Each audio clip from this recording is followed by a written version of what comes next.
I am Joshua Houston. I'm the Advocacy Director at Texas Impact. I am an attorney and a registered lobbyist.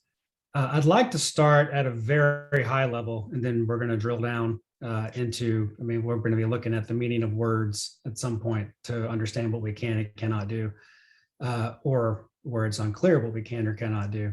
So let's start at a very high level and ask the fundamental question, like, what is an election? And of course, the civics answer, obviously, is it's how we pick our leaders.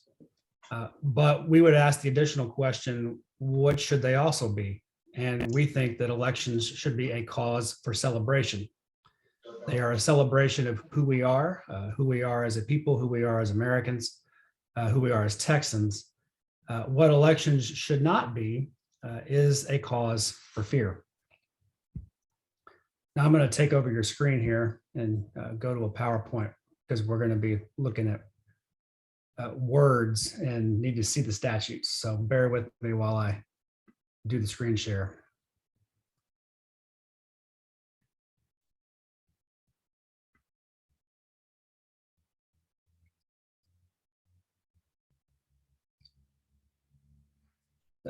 Okay, so we are going to be recapping the changes in law to the election code by the 87th legislature. As we talk about it, you're going to notice a theme. We're going to be saying we're not sure quite a bit. And that's because many of the new provisions are vague or unclear. Vague and unclear laws create fear. That's because you have absolutely no idea how they're going to be interpreted or enforced by those in authority. So let's talk about who does this uncertainty most affect? Well, you'll notice that some of these things we're about to talk about directly affect you and the work that you do and have done and plan to do. And you'll also notice that the uncertainty or some of the barriers most affect certain populations. For instance, young adults, particularly college-aged, first time away from home aged young adults, those with a disability, seniors, shift workers, single parents, those experiencing homelessness, and households with mixed citizenship status. So every one of those categories, we should note, experiences a racial disproportionality. The legal term is a discriminatory effect. But for today, our focus is not going to be on these larger constitutional issues that you'll read about in the papers in the weeks and months to come. We're going to focus on the nuts and bolts of what faith communities helping these eligible voters need to know and what they can do to help these eligible voters vote. So every one of these populations groups that we just named are in our communities. They sit in our pews. They're part of our missional outreach. And so we've got to go forward in 2022 with the law as it is and do the work. Now, I need to do a necessary legal disclaimer. This presentation is for educational purposes. It should not be relied on as legal advice or have created an attorney-client privilege between you and Texas Impact. If you have specific legal questions, the services of a legal professional should be sought. The legal staff at Texas Impact would be happy to help with specific questions offline or refer you to another legal professional. Just email me directly at josh@texasimpact.org. Now, why am I disclaiming this? We don't want to disclaim responsibility, but the things you are going to be doing are very fact specific. So we're talking about the law generally, and any one little fact could change it. And we don't want you to have a misinterpretation based on what we say. We just want to mainly flag issues that you want to think about as you plan, and as you plan, we are here to help you with that. So let's dive right into it, and we're just going to go kind of in order of how you will probably most experience some of the legal issues. So first, right off the bat, if you're not registered to vote, then you cannot vote. So the very first step is to register to vote. This is a picture of the Secretary of State's website. There are a number of different ways to be registered to vote in Texas. Now, don't be confused by this website. There is no online voter registration in Texas. This is an information page. This information page does have an auto-populate function. In other words, it will put a form up. You can fill in the blanks. and then you can print it and put your own stamp on it. And if you can afford that stamp, then we would suggest this because it autofills, and that helps with handwriting issues. One of the major problems with not having online voter registration in Texas is that people handwrite on the form. And often handwriting, in addition to data entry errors that would happen anyway, you have to interpret, a human being has to interpret what that handwriting is, and people get it wrong. So this leads to inaccuracy. So of course you can register yourself, but we know people need to be prompted. We have known this for a very long time. So there are a number of different ways to help prompt people and help them get themselves registered. Let's start if you are not a volunteer deputy registrar. We at Texas Impact, excuse me, the Secretary of State issues a number of postcards. There's two different kinds of postcards. So there's a postcard that goes right back to the Secretary of State's office. Now, the Secretary of State is not the voter registrar in the county. The Secretary of State will forward that postcard to the county in which you live. Now, we're a statewide organization, so rather than carry around or have a file in the office of 254 counties, we often use this card that I'm talking about and carry it around with us when we travel around the state. The downside is that it puts the onus on the applicant to fill it out for themselves and send it in, and they do forget. And if it's near a deadline, it takes a lot of time for that to travel to the Secretary of State, and then travel from the Secretary of State to the county, and then have the county register you. However, these are usually postage paid. The second card is one that is addressed directly to the county in which you reside.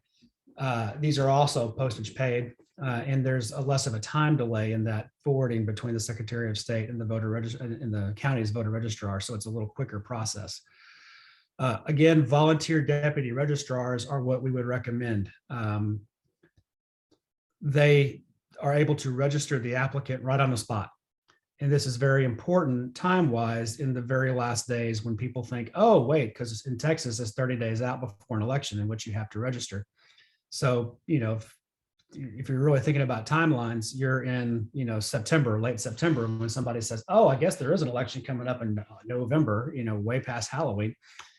They haven't, begun to think about it. So when time is a factor, volunteer deputy registrars are super important.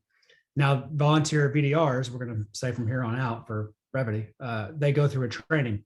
The county provides a training. The training is on the law. After you complete the training, you are then deputized by the voter registrar. The voter registrar in each county is also the tax assessor, which is an elected office. And this fact about being deputized is going to be important in a little on down the road. So if you were a VDR, we would sure like to know about it. Go ahead and ID yourself in the chat box and say, hey, I'm a VDR. If you are a VDR, we would love to know how many we have on the webinar today. So updates, has anything really changed? Let's flag some things for you. There are two important pieces of information to protect the voter's franchise that you should be aware of, that should help the voter later on, especially if this voter is eligible and opts to vote by mail. So the very first one we want to flag here is this box 9, and I think you can see my cursor just fine. If not, it's box 9. It includes this one over here too. It's very important if you have a driver's license or a state ID or an election ID to use that number. It looks like you have an option to put a social security number in, and you do only if you do not have one of these numbers. This can trip people up later if you get this wrong, and this is super important. If you have a driver's license number, a state ID number, or an election EID, election ID number, you need to make sure you put it in this box. This matters if you go to apply to vote by mail later on, because they're going to request this number again and check it. And if it doesn't match, you may get a rejection on your application. Or it will matter if you send the carrier envelope in on your actual ballot. The carrier envelope is going to have that number now as well. And if it doesn't match, it may lead to a ballot rejection or to having to cure your ballot. And we're going to talk about those things in more detail. Second, make sure the make sure the voter puts their phone number. And the phone number is right here in box 8. You'll notice that it says optional. It is optional, but we would really stress that the voter puts the phone number. The reason is if you screw up something like your ID number over here, there's going to be a new process where you can cure your mail-in ballot, but they have to be able to get in contact with you to cure it. And we're going to talk more about that process, but we wanted to flag this issue right up front with registration so that we can talk more about it and how it affects your ability to vote by mail later on. Let's talk about voter purges. Now, I want to stress, we use the word purge, it's loaded. Everyone wants accurate voter rolls, period. There were a number of bills passed in the 87th legislature, not just Senate Bill 1, and we're going to cover some of them that are relevant. And the one that's most relevant to purging is Senate Bill 1111. Let's get into the weeds of what the law says. It has changed the definition for residents. Let's talk a little bit about this. It's got previous code was that in this code, residence means domicile. So these are two separate concepts in law, and residency can often be defined differently in a different part of the code, or a different part of the Texas law, I should say, in a different code. But for purposes of the election code, residence means domicile. What is a domicile? It means one's fixed place of habitation to which one intends to return after any temporary absence. All right, and then you'll note I underlined in the PowerPoint intends to return after any temporary absence. So how long? It says any. There's no fixed time on that. Why does this matter? Because Senate Bill 1111 added a brand new subsection, which makes it much more confusing.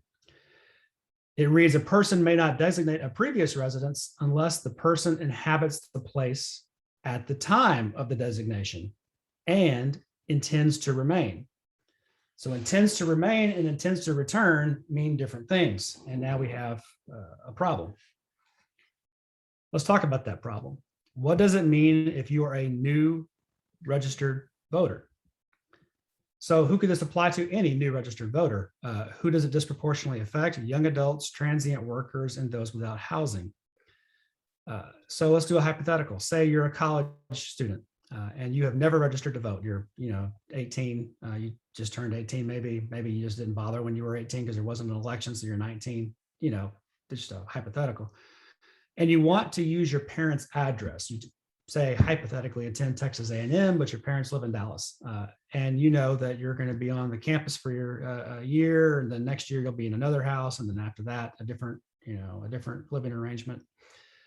So you want to use your parents' address because that's where you intend to return after the school year is over. It is your domicile. It is your permanent place of residence. But you are not currently inhabiting that place at the time of designation, nor do you intend to remain because you're in college. What do you do? And so if you are a VDR, you're going to do whatever your county tells you to do, but we predict that they're going to tell you to do it at their current address, their college address. What's the problem with this? Well, college kids move, as we noted, and they will have to update it, and many will forget. And that leads to them being unregistered and unable to vote. Let's talk a little more about Senate Bill 1111, because that was not the only major change it made. Mm-hmm. It also makes registration quite difficult if the voter uses a, quote, commercial PO box. So who might use a commercial post office box? Well, lots of people, but it disproportionately affects those experiencing homelessness. Many of our ministries do mail service. Those of us that have homeless ministries provide mail service because where do you get your mail to get a job or any other services? If you are homeless, you need a place to receive mail. So let's talk about what they changed. 15.01, if the registrar has reason to believe, note that language, reason to believe that a commercial post office box does not correspond to a residence, then a confirmation notice is sent to the voter. Okay, well, let's talk about who this might affect. It could affect anyone, but especially those experiencing homelessness. What is a residence? Well, it's going to be unclear, but here's why. Legally, we know it's a domicile. But we've already talked about the new subsection F. If you don't inhabit any place, what do? How do you meet the new subsection F we just talked about? And then let's be real practical for a moment. It comes down to how does the county implement this new law? How will registrars interpret what a reason to believe is in order to send the notice? So ultimately, it makes one wonder if sending the notice is not the point itself. What do I mean? Let's look at what a confirmation notice is, all the things that a confirmation notice entails. You must reply if you receive a confirmation notice or your registration is subject to cancellation. When you reply, you are under penalty of perjury. You must affirm that you meet the requirements for residency, those residency requirements that we just discussed, which are confusing, where you intend to return versus intend to remain is now a confusing concept. In addition to that, you have to provide a photocopy of your driver's license, a state ID, a license to carry, appraisal district document, a utility bill, or a vehicle registration. So one, it requires you have one of those things. And if you're experiencing homelessness, you probably don't. And it also requires access to a printer, which is a struggle for many folks. And so if you do not have a permanent home, but are using, say, a nonprofit's mail service, then you must execute on top of that an additional sworn affidavit stating that you do not have a fixed address. And that requires access to a computer, printer, and the internet. It requires knowledge of how to execute a sworn affidavit. So really an attorney or a really good model form you found online. And then it requires access to a notary public. Are there any exemptions? Well, why, yes. And exemptions are always interesting for who is included and who is excluded. Let's talk about who's included. If you are in the military, witness protection, a judge or a police officer, a truck driver, or a college student that happens to live on campus, then you are exempt from this. But who's not included? College students who live off campus and those experiencing homelessness with a nonprofit PO box. So you might be wondering, was this an oversight? No. Twice it was attempted on the House floor to exempt nonprofit PO boxes.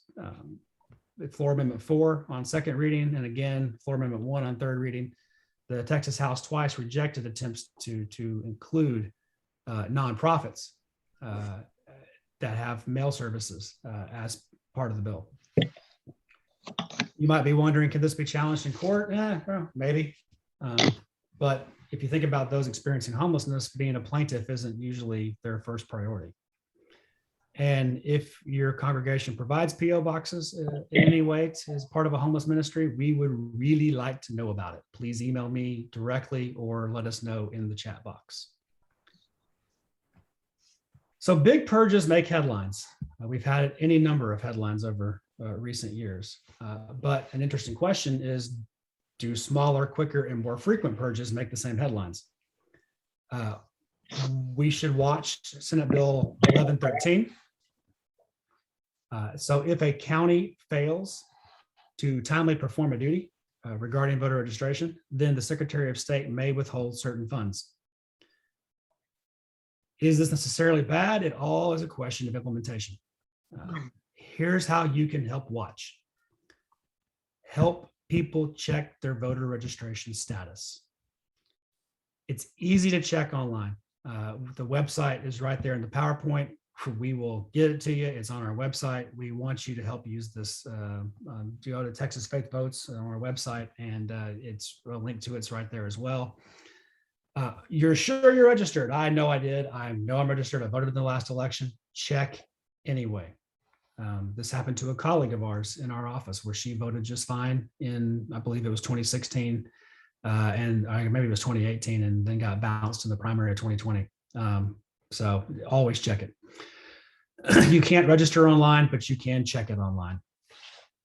Is there other interesting legislation to watch? Yes. House Bill 2283 prohibits private funding to counties for election administration without prior approval from the Secretary of State. Forgive me a second.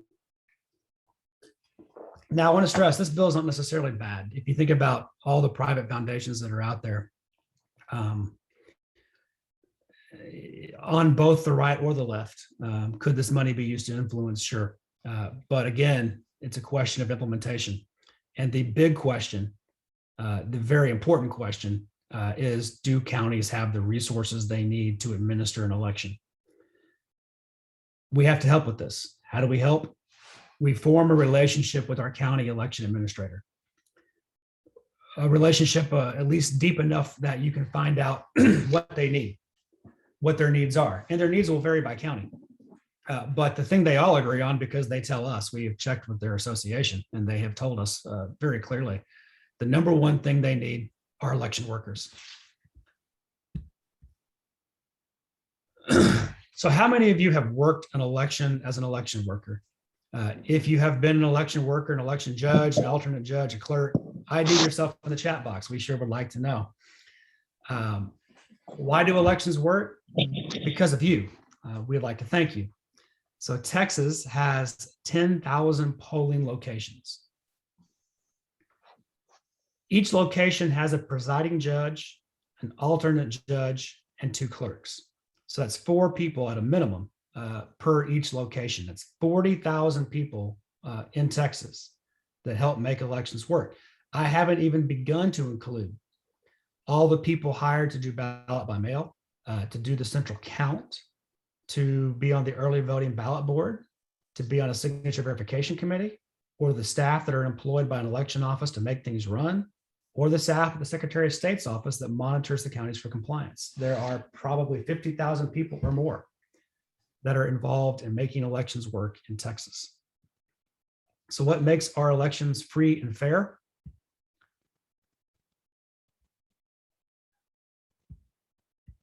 Well, it's not playing like it's supposed to. I think it is. I need to switch over to this real quick. Well, that is an unfortunate feature due to the share. It is the good, the bad, and the ugly, where they all stare each other down. And there's a fun little cat that you're missing out on. But elections work. The point of this slide is to say that elections work because there are so many unrelated sets of eyes on the process all along the way. Let's talk about the roles people play. There's the primary judge from the party that won the race for governor. And then there's the alternate judge from the opposite party. And then you have 2 clerks.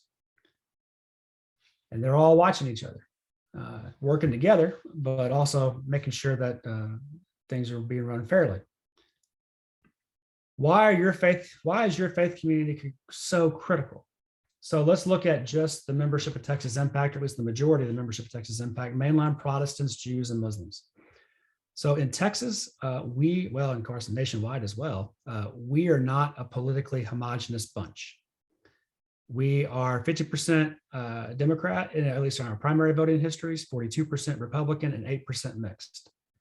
We are pervasive throughout the state of Texas in every county.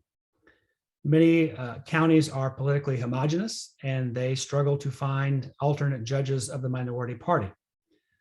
Our congregations can supplement those lists. So most counties get a list from the 2 major parties, but in many counties, there is not a strong minority party that's organized. And so the county often struggles to find alternate judges.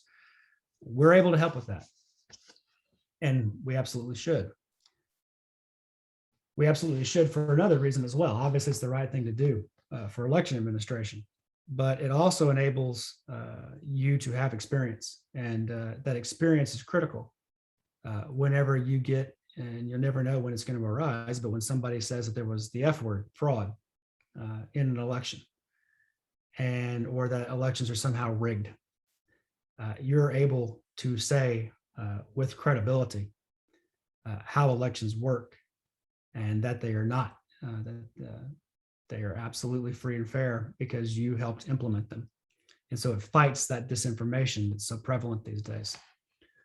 Now I want to back up a little bit and just make real sure that we understand the roles and who those folks are that are in the polling or in or around the polling place.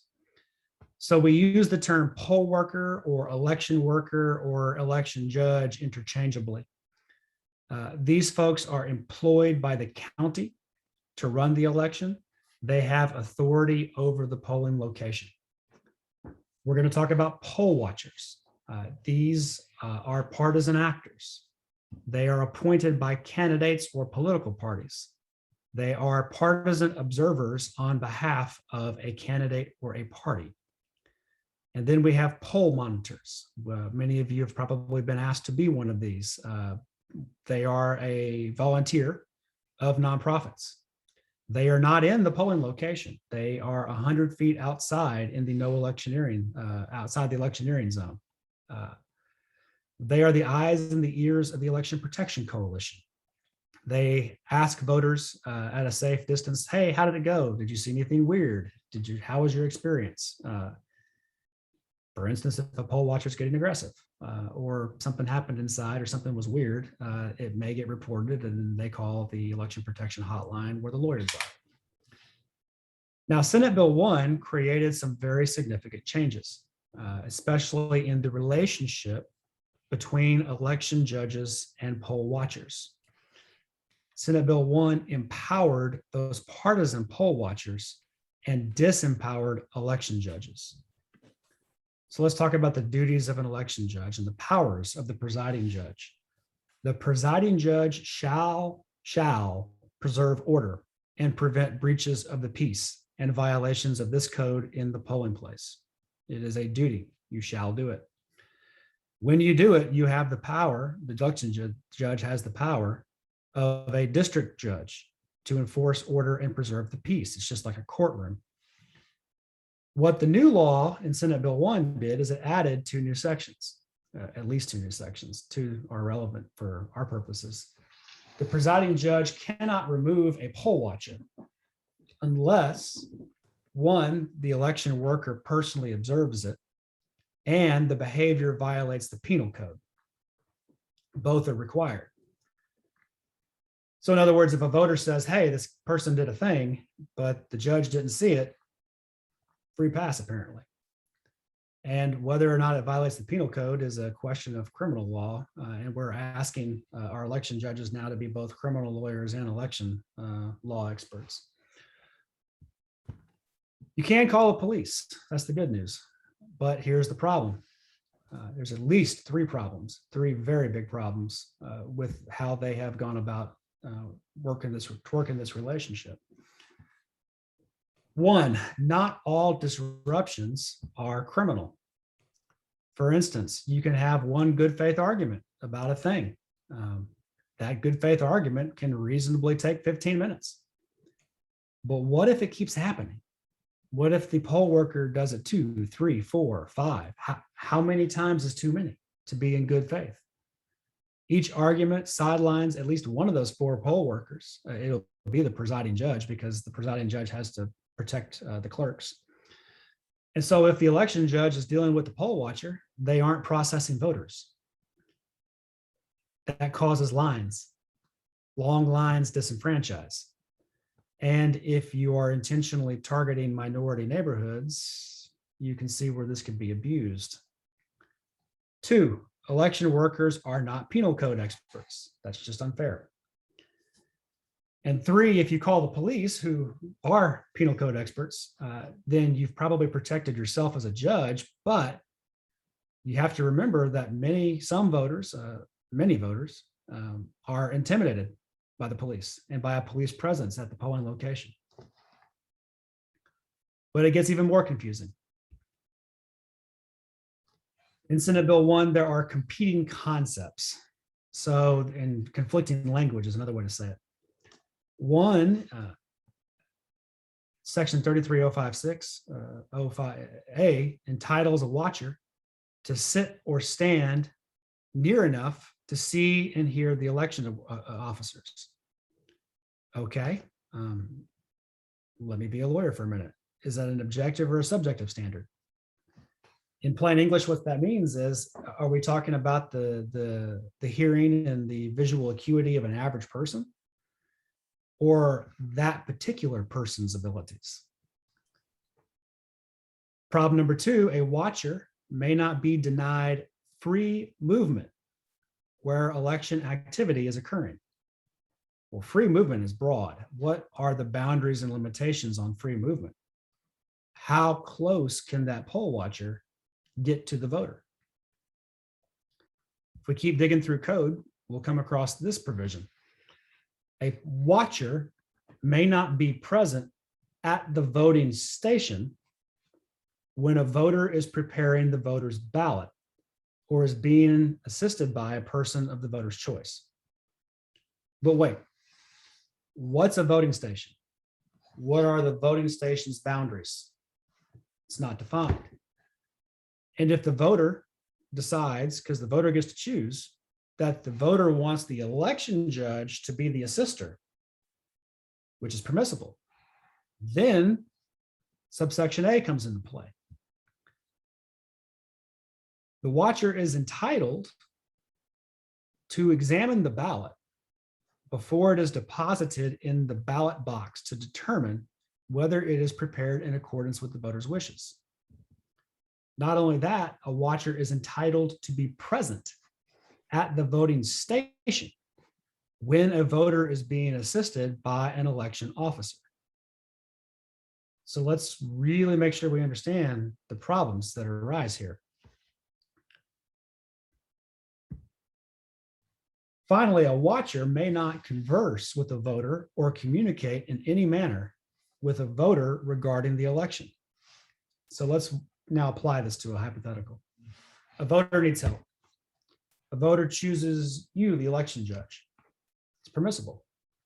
The watcher wants to observe. The watcher gets to observe. But what constitutes the voting station? How close can the watcher get? Well, it seems like they get to be present in the voting station, even though the law says they're not supposed to be seeing how the ballot is marked. Then the watcher wants to see the ballot after it's done. Well, the secrecy of the ballot is violated. Frankly, this is all an absurd framework, legally speaking. All the watcher really needs to do is listen to what the election judge is saying to make sure that the election judge is not swaying somebody. And frankly, it doesn't even really need to be the watcher. Probably the best person to be present is not a poll watcher at all, but the alternate judge, because the alternate judge is of the other party. And all you really need is that additional witness. So we have testimony from the congressional record when they passed the Voting Rights Act that tells us why secrecy of the ballot is so important and why we say this is absurd.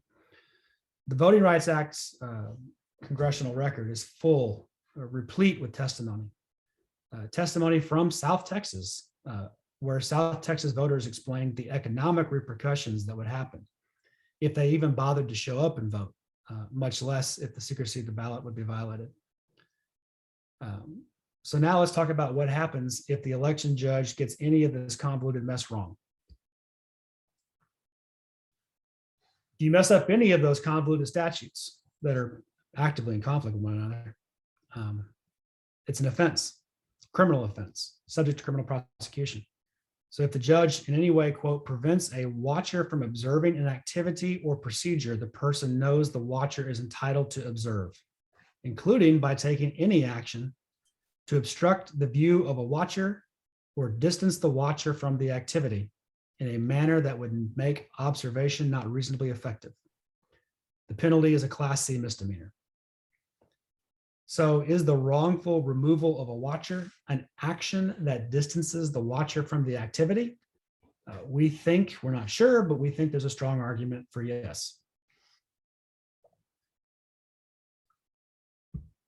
Let's switch to helping folks vote by mail. Let's first talk about the distribution of applications to vote by mail. Who can do it? Any private person, any private entity, or anytime the voter requests it, requests an application. So who cannot distribute the application? Well, it depends on what statute you read. There are two competing provisions with different language. There's 84.0111, and then there's 276.016. We're going to focus on the latter one because 84, Chapter 84 is not a criminal offense. There's no criminal offense attached to it in the statute that we can find. So we're going to focus on the one that does have the criminal offense. That's 276.016. Let's talk about the elements of the offense. A public official, and note public officials underlined, or election official, solicits the submission of an application for ballot by mail from a person who did not request it, or distributes an application to a person who did not request it, or completes any portion of the application and distributes the application to the applicant. So if you're distributing, well, and again, this is only applicable to public officials. If you mess this up, it is a state jail felony. The question, and why we have public official underlined, is what is a volunteer deputy registrar? Is a volunteer deputy registrar a public official? We don't know. Let's talk about it a little more in depth. So on the one hand, what does the V stand for in volunteer? It stands for volunteer, not an employee. On the other hand, the D stands for deputy. VDRs are deputized by the voter registrar. The voter registrar is an elected official. It's just like deputy sheriffs are also sheriffs. VDRs also are regulated under subchapter B of chapter 13 of the election code. So what is the definition of a public official? We have yet to find one in statute. We should note that we have yet to legally research all the case law on this, but for right now, we don't know, and be careful is the best advice we're able to give on this. Is there a workaround? Well, let's keep reading. 276.016E does not apply. This criminal offense does not apply if you provide general information. This is the public official provides general information about voting by mail, the vote by mail process, or the timelines. Okay, this is some breathing room. What is general information? Well, we think it's probably pretty safe to say if you are a VDR, and again, remember, this is only VDRs we're worried about, private people are just fine. But if you are a VDR and you're unclear, we think it's probably pretty safe to say, to vote by mail in Texas, there is a separate form to apply. That's general information about how to vote by mail. We think it's pretty safe to say, if you are eligible and want to vote by mail, then you may request an application. That would lead the person to say, well, where do I request one? And then you can say, well, we have applications right here. We think that's probably pretty safe.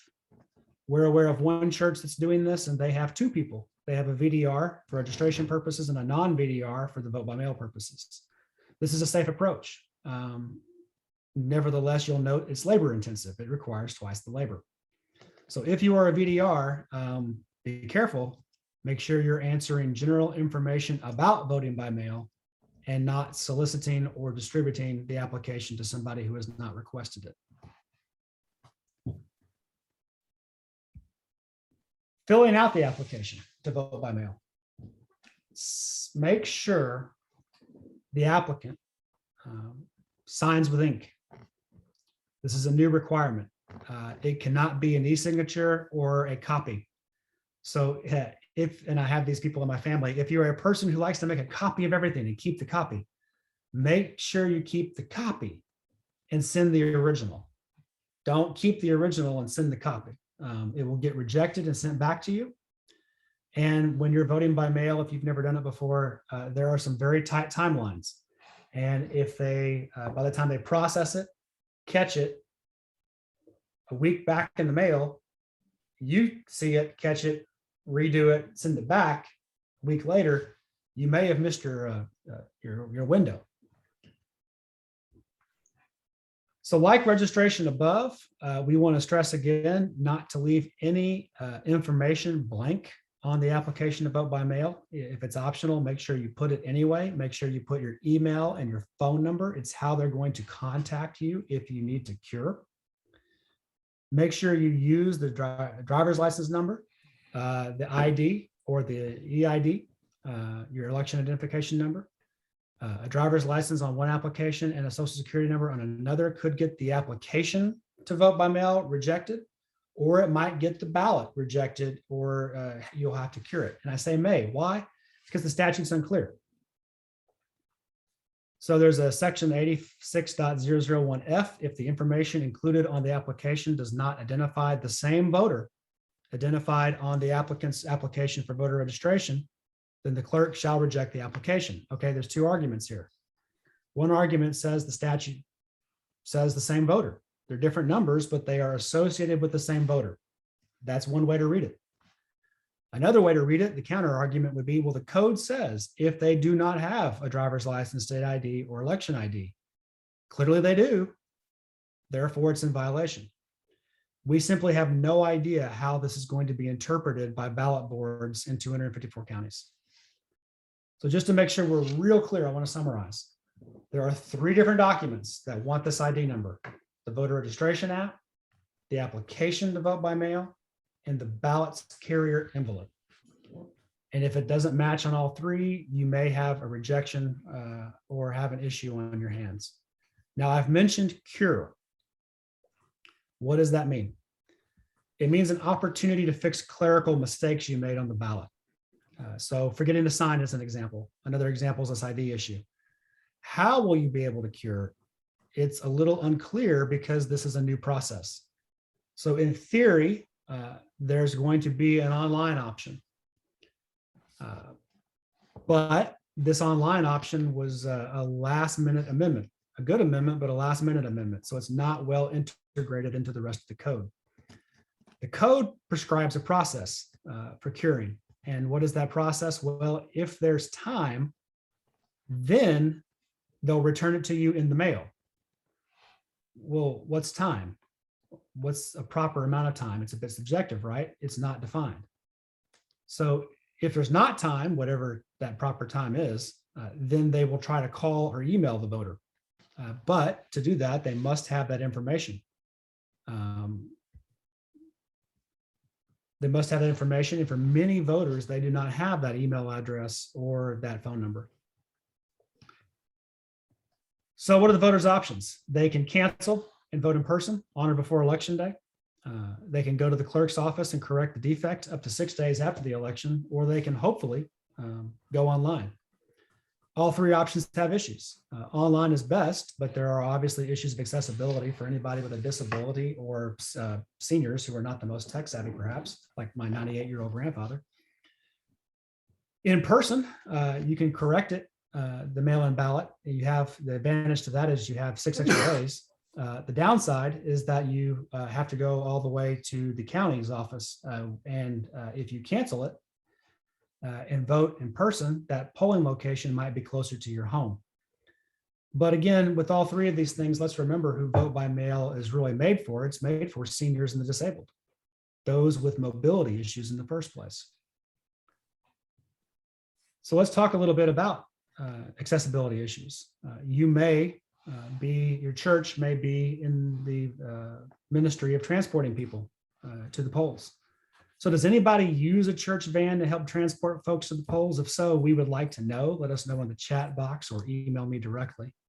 It is still permissible, but if you transport 7 or more people, then you have to fill out a form.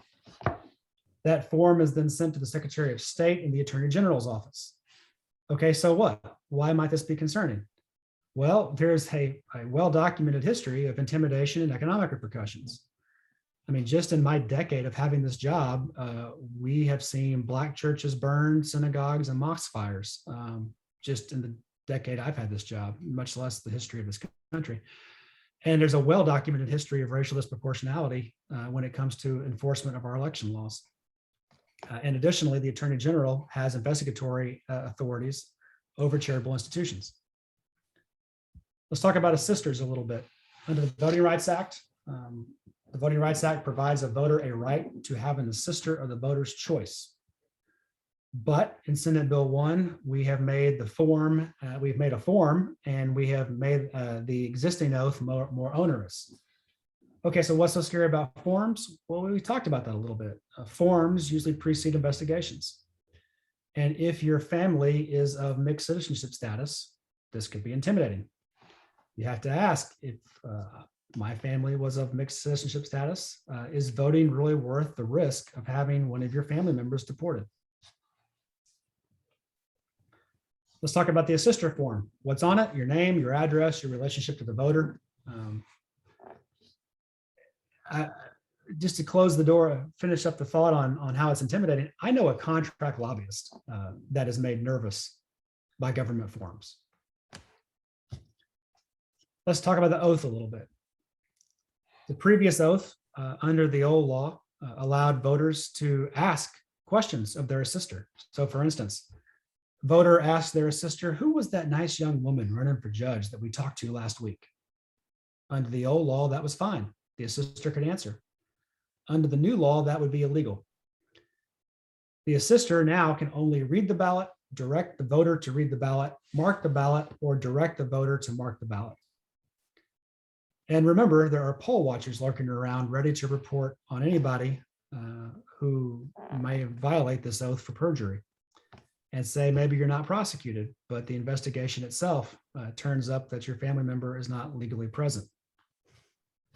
This is how these things become intimidating. Say, well, are there other criminal statutes that make unsavory behaviors by an assister illegal? Yes, it was already super illegal before Senate Bill 1. It was already illegal to mark another person's ballot without specific direction from the voter. It was already illegal to influence the independent exercise of the vote of another. And Senate Bill 1 created an even broader one, just for belt and suspenders. It was illegal to cause the ballot not to reflect the intent of the voter. So Senate Bill 1 was a big bill, and it was far from the only one. And we only covered the provisions that we thought that you'd be most likely to encounter in your work. But these may not be all of your questions. And I do not know if we have time for questions or not. We started a little late. I will let, as I give your screen back to you, I will let the moderators make that determination. Hey, everybody, this is B. Moorhead. And Josh, that was an amazing presentation.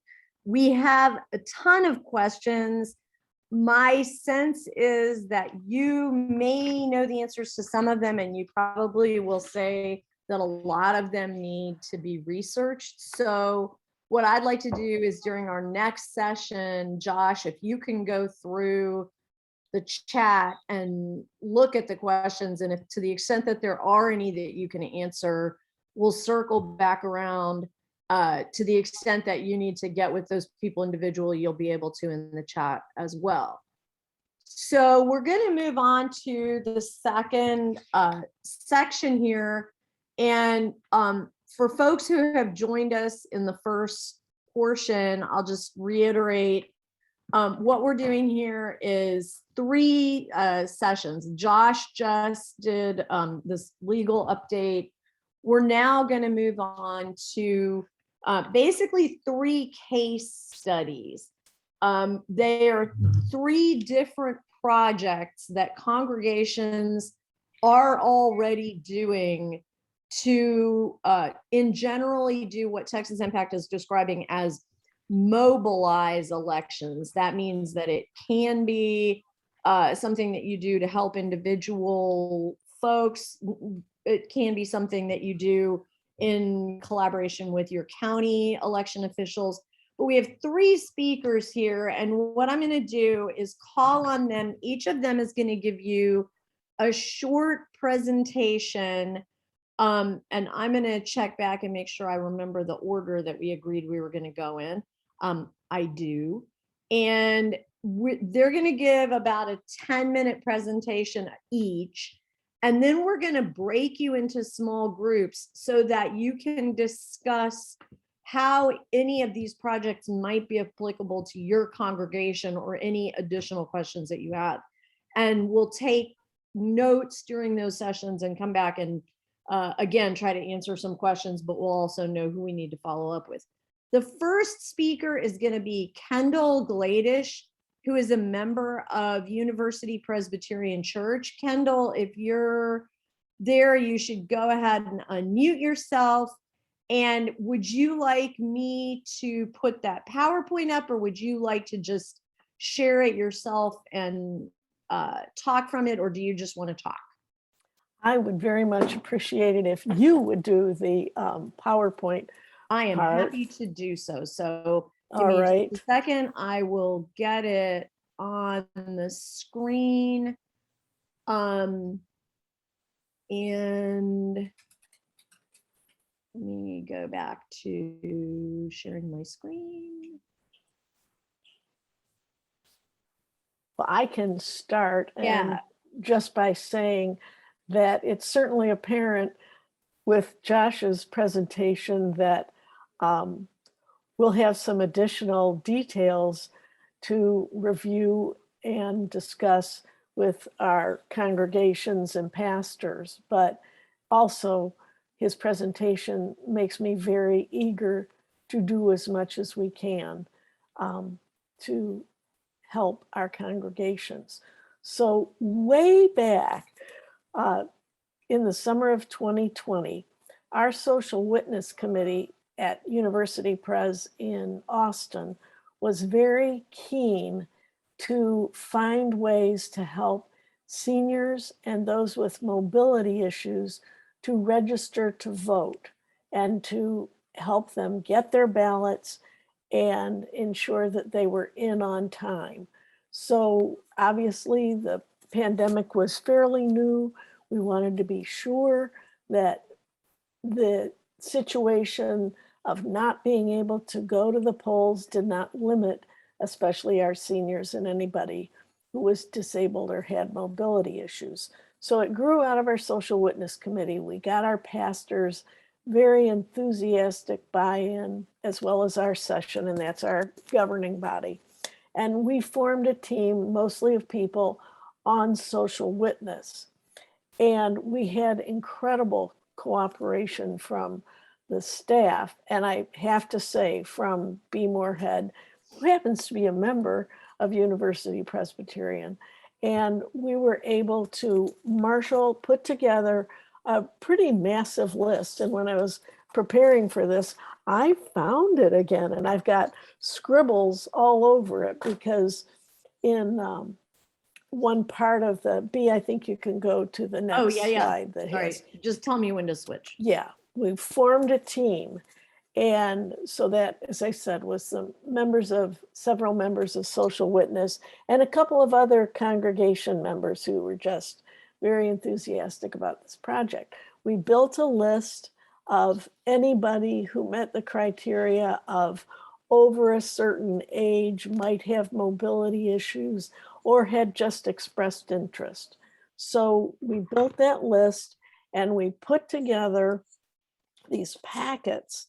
And I've just got to say, we didn't have nearly as many restrictions and areas of ambiguity as it sounds like we're going to this year, but it gave people instructions about how to get the application to vote and then how to actually complete it and get it in. So it had a couple of different parts, and we put together these little packages in plastic bags and even got the church to allocate money for the stamps. And we hand delivered these to a team of about 3 or 4 of us, just delivered the packets. And you know, these were the earliest days of the pandemic. So we would often run up, put it on their porches or their porch swings and run back to our cars. And with that, we were able to know that everybody who had asked for one did have one. Now, a few people came over to the church and got them, but for the most part, we were delivering them wherever people were at home. Then we checked in with people. A group of us did call each person who had gotten a ballot or an application for a ballot and ask them, did you have it? Have you started completing it? And we constantly reminded people of the deadlines because they were not as ambiguous, but they were pretty tight. And we started this, I guess in May. So we were preparing for not the primary, but the election in November. It was the primary runoff. Okay, right. And then, so the next phase was what I just called the nagging phase.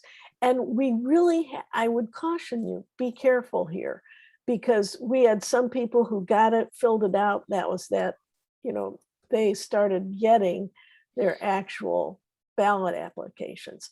Others procrastinated, didn't do it, and weren't real happy about being reminded. So you kind of have to, it helps that we knew most of the congregation members, but most people were good-natured and grateful. But we did have to really monitor. And that's why you see, if I could show you up close, you'd see scribbles all over the place. We kept pretty good notes, so we could keep track of any lost applications or lost ballots or lost procedures. And it went reasonably smoothly. I can't remember, we helped well over 70 people get the applications and then get their ballots, and were able to vote in that election. And we were overall very happy with the whole process and want to do it again. We did also, we had a couple of drive-by events at church where people, especially with our kids in Bible school and things like that, they could come by, pick up various things, and we positioned ourselves as one of the stop-ins. And so if they hadn't gotten them hand delivered, we were able to just hand them the packets right on the spot. And that probably picked up another 10 or 12. So, you know, we felt, you know, sometimes I was deflated because I thought, gosh, I thought we'd be doing hundreds. Well, that's 70 or 80 people who might not have had a chance to vote. We were emphatically nonpartisan. I kidded with a couple of people. I dropped ballot applications off to say, you know, I mean, they would say, I bet we cancel out each other's votes, and that's fine. We were, you know, just assiduously nonpartisan about this. And then we wrote it all up, submitted it to Texas Impact because we were kind of a pilot program. And boy, I'm no longer chair of Social Witness, but I'm a member, and I'm very keen to do this all over again. But it's without providing attorneys for all of our volunteers, because I think we're going to have a few new issues to deal with, but all the more reason to deal with them as strongly and powerfully as we can, because every person who's eligible in Texas should be voting. And we'll do what we can in Austin and Travis County to make that happen. So I don't know how much time I took, but I'm happy to answer any questions. I think what I'd like to do is go ahead and do the other two presentations, and then we'll save time for a few questions for everyone at the end, but I want to make sure we get through all of them. So that's project number one, voting by mail and ensuring that members of your own congregation are getting the opportunity to vote by mail. The second presentation is Kathy Morgan, also a member of the social witness team at University Presbyterian Church.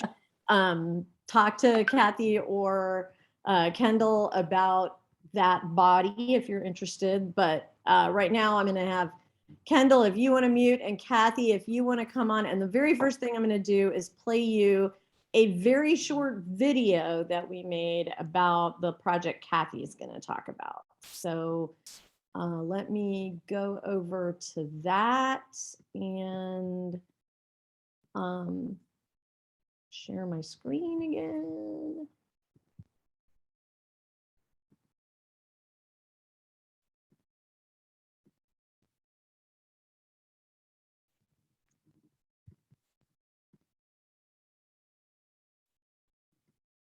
And hopefully this will work. My name is Matt Gaventa. I am the senior pastor here at University Presbyterian Church, which is the historic Presbyterian church here on the campus of the University of Texas. We decided to make a voter information booth, information which includes registration to vote, what about early voting, when is it, as well as information on our UKIRK program. For us, this voting information table is part of the biblical commandment to love our neighbor. We care about the community in which we are doing ministry, and we want to make sure that the folks here have access to their own voting rights. I think it's important for churches to be involved in this way because it's part of our civic duty, and it also shows that we can be engaged with students and they with us. This voting table was a pilot project that was also an overwhelming success, and we will absolutely be doing it again during next year's cycle.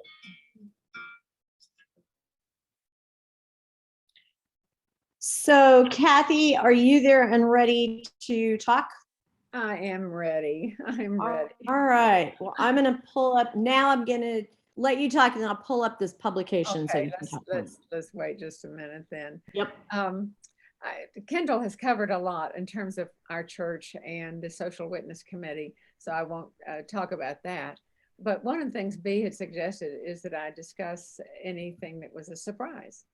And so one of the surprises for me, well, okay, let me back up a little bit. The voter information booth was set up with that canopy you saw and staffed by 2 church members each session. We had water, ice water in a cooler behind us, and we had candy on the table.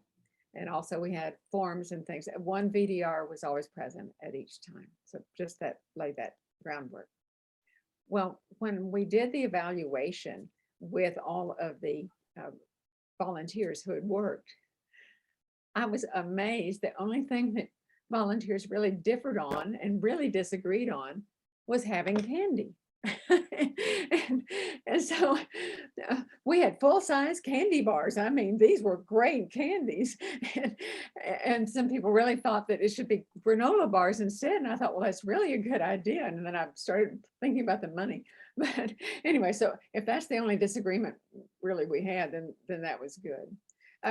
B also asked me to talk a little bit about what was frustrating, because we had students coming by and, you know, some students were busy on their way to school or on their way back to their apartment.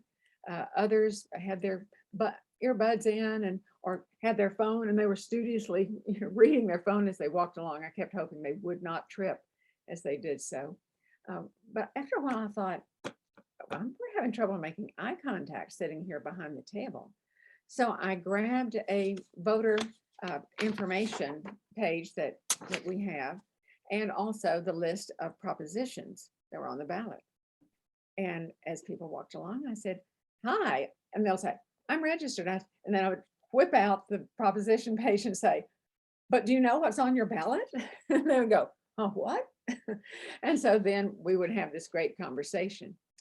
And I made sure they knew about vote411.org and things like that on this information page, and polling sites on campus. Then at the end, when we kind of established a little relationship, and I'd make sure if they wanted candy to take some and take some for a friend, I looked them in the eyes very sincerely, but still friendly. And this was it just meant a lot to me to say, I want to charge you to do something.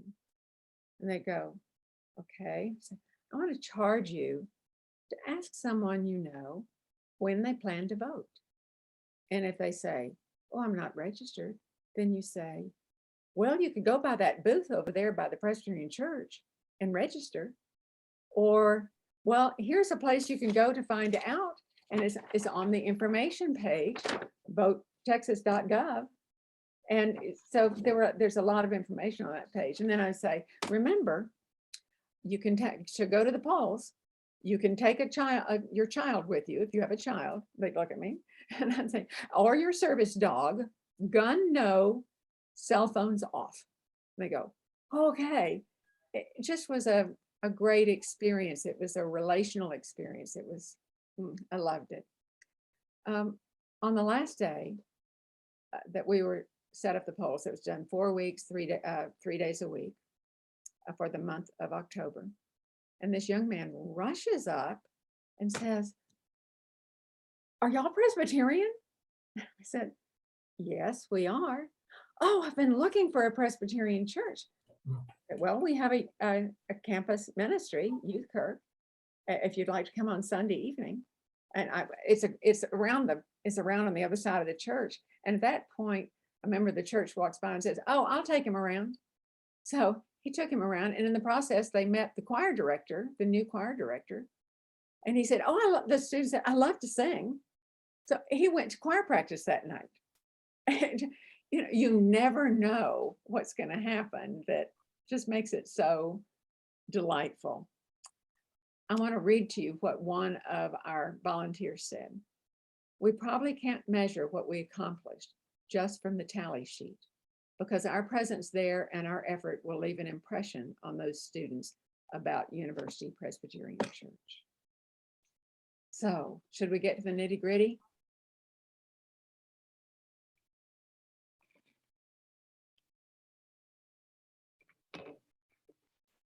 And we'll make this kind of quick because you all would have access to what we did, and there's a timeline for what to do in advance.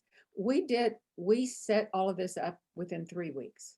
So it can be done that quickly. One of the keys is to note when the last day for sending in the application is, or having the application for voter registration received in the county. And so we kind of we missed that vote altogether, but we were able to help people with other issues about voting. Also, whether or not to have snacks, whether all those kinds of issues. And then what are your goals? You really need to consider, what do we want out of this? Register new voters? Could be, if you're near a college campus, the League of Women Voters may have already done a really great job of that. So that's kind of what we found. And then we didn't register as many as we thought, but we had a lot of students need information on what was on their ballot. And that's key. And giving them a place to go to get good information from the League of Women Voters that would show people speaking both sides of an issue. Let's see, what community or population will you serve? Well, we were right there at the university, so that made sense for us.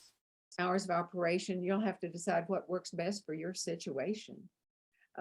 What information services will you offer? Well, we had a lot of handouts, and I think that having the what's on the ballot and your voter information is good to have in your hand to give out immediately. But then there's other information about signing up to work for the elections. If you're 16 or over, you can work in the elections, and that's students. Several students took our page for that application. Let's go on down to the data sheet. When you look at this sheet, I will tell you, it is hard for the person who is sitting as the non-VDR to keep up with how many people are there. So that person has to we didn't really train on that. And so it became apparent that we were missing some of our tally marks. And we tried to be more intentional as we went along, but it was still hard because you get so involved with the students who walked up. Now we'd have spans of time when we didn't have any. But these kind of issues, the questions on here were questions we were interested in, and that Texas Impact was interested in terms of some feedback on how this process would go. So I highly recommend this, but also, and taking a picture of it at the end of every day that you have the booth up, and send it to the coordinator. So they'll have the data for that day, and then you have a fresh sheet for the next day. What else? Well, there's the information, voter education. I like that, B, voter education, good. And there's all sorts of information on there. Much of it, and some of this is dated, but much of this is things some students will already know, but some they won't. And then I found some people were very interested in what ID. This is the student election clerk application. This was for UT and brought by one of our members, Karen Miller, who is on Zoom today. And then an evaluation. And those are really important, both for Texas Impact to know about, but for us to know from our volunteers, what seemed to you, what did you catch about what works best? And what, there's the coffee and water. Why? I mean, not coffee, candy. Anyway, oh, all right. I have to say that we did have this application for vote by mail. And we do have this list, you see this list of Texas counties' addresses. And it was done in such a way that you could, it's alphabetical and you could scroll through to find. I think B and Josh have now taught me that we need to have the person who is sitting there not being the VDR. They are not a VDR. They could say, oh, we do have the application here for ballot by mail. And you can fill it out. And here's an envelope. And don't touch it after you hand it to them. And here's a stamp for your envelope. And here are the addresses. And you fill it out and you have to take it to put it in the mailbox. And so that is one way to, hopefully Josh will approve that. And hopefully that is a way of handling it. Well, B, I think unless there are questions, I'm done. I think that is great. And I'm about to pull up another page that will show where on Texas Impact website you can download that publication. And also, is Danielle here? Danielle, are you there?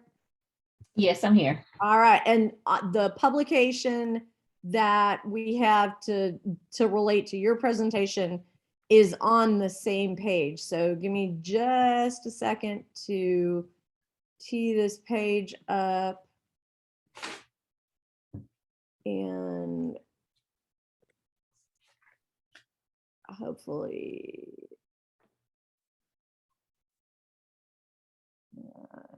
just a second.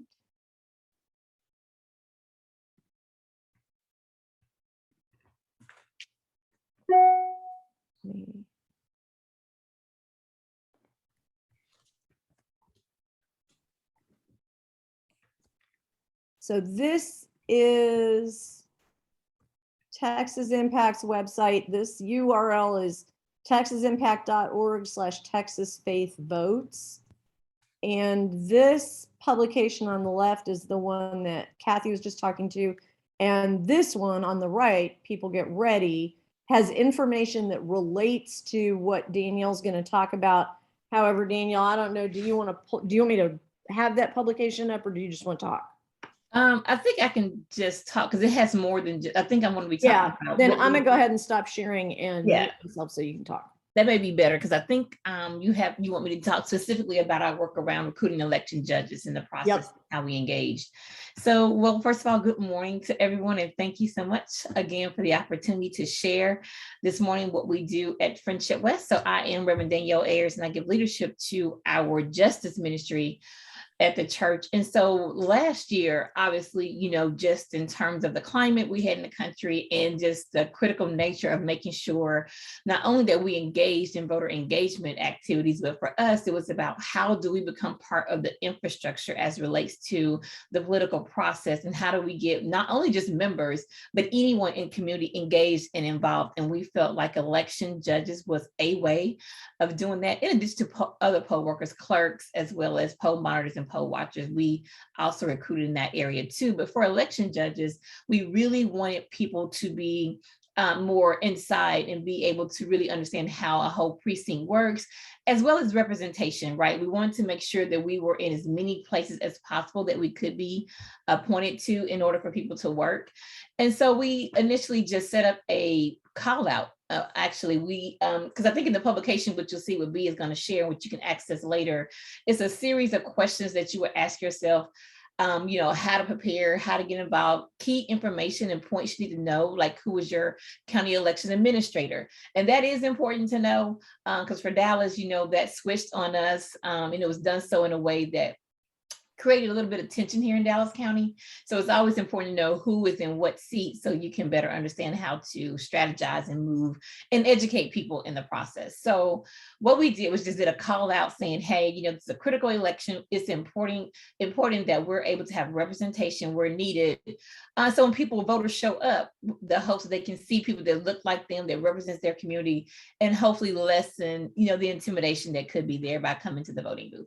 So we just did a call out from community and church, and we just recruited people initially to sit through a training before going through the actual election judge training. We did a training just to ensure they were clear about what this entails, what type of commitment it requires, what they can expect. We wanted people to make an informed decision on signing up to be an election judge prior to going through the training, so they're clear about what it is. They're not signing up for something they can't follow through on. So we did that. We held about maybe 3 to 4 of those sessions. And once people completed the election judges training on our end, we would then give them direction on how they would then go about going to the appropriate channels to be appointed as election judge in certain precincts. In addition to that, we were very intentional about working with our youth ministry as well as other youth ministries in the area, so that some of our high school students could also work the polls. We think it was so important to make sure they were engaged at early. They understand the critical nature of being engaged in every election, not just a presidential or midterm election, but how important it is to not just give over your power, right? Where you need to make sure that you are deeply engaged in the infrastructure of the political process. And it's a good way, a learning opportunity for them to see how elections work and to be able to manage a precinct. So we had maybe, we didn't have a lot. I think we maybe had like 10 youth workers, I believe, who worked. And some of our election judges currently now are in their 20s who started doing this work with their parents. So we had several people in our congregation who have always served as long-time election judges that we recruited to do the training, the pre-training, if you will, to make sure that people are very clear about what it takes to be an election judge and why it's so important to be an election judge. So I think we cover in the manual that you'll see what we cover in that training is a lot of what's in this manual. Obviously, we want to make sure that people are clear about like how many precincts do we have in the county. Is your county election administrator appointed or elected? Like these are things they need to know, I think, prior to signing up. So they go into that training with a lot of knowledge and they're prepared. So essentially the official training it's just more of a formality, right? They already know where I'm getting into. I'm ready for the training and assign me to a location. And what we try to do to track that, we try to do a good way of following up with people to say, hey, we know you went through our pre-election training. Did you follow up and go through the official training? If you did, can you tell us where you were assigned? And then if they tell us we try to track them all the way through. So at the end, we should be able to say this many people went through our pre-training, this many people actually made it through the official election judge training, and this is how many people actually were assigned and actually worked the election. And obviously the numbers in there would drop off a little bit because sometimes, people are just unable to fulfill the commitment. But for us, it's important to track that because I think that's just another way of getting more people engaged and to let them know this is something that you can do, why it's so important to do, and why it's so important for congregations to be engaged. in part of this, because I just think from my perspective as faith communities, when we do the education, we recruit election judges or clerks, I think what we are saying is that we understand it's so necessary to have us present in those moments. And like, this is a call for us. It's not just something we ought to, I think it's something we ought to do, right? It's not just, to me, it's not an option.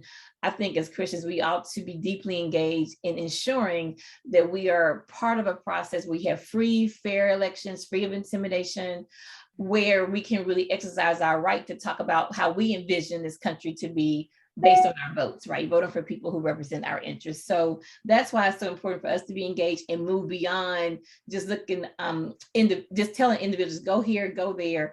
How do we provide an opportunity to be more communal and not necessarily sending individuals out and everywhere? And that's why we did the pre-training, because I just think it's important to be more, you're not in this by yourself. I'm not just sending you out here to click on this link, click on that link. The pre-training allowed us to really build community in that moment. And to understand that it's not as intimidating as you think, right? And this is something that you can definitely do. And it's not hard to get engaged. It's just understanding the process and how we work the process, because the structure is what it is. And do we understand that structure enough to engage and be deeply committed to that? And again, not just in this moment, but how do we, continue to circulate election judges, and why I think it's so important to do it this time around, because obviously I've already had some election judges who worked last year who were asking questions, is it going to be worth me really being an election judge? I'm not sure what the new laws mean. I don't want to do anything that's going to endanger me or put me in a position that can impact me personally, my family. So I think we have to ramp up our efforts, in which we will be doing, to recruit election judges. We're not going to back away from it. We're just going to make sure people are clear and understand why it's so important to engage and why we need them. So I think that's kind of what I have to share. I know maybe more questions that can prompt more of what we did to organize and mobilize that effort, but that is essentially, how we ran that program with, recruiting in a group as a community and talking it through before sending people to those websites to sign up to go through the official training, and then tracking that data posts. Thanks, Danielle. That's great. And so now what we'd like to do, so I've put in the chat those 2 publications. We'll be providing Kendall's slides as well. But what we want to do now is to break into small groups. So Scott's going to break you into random groups.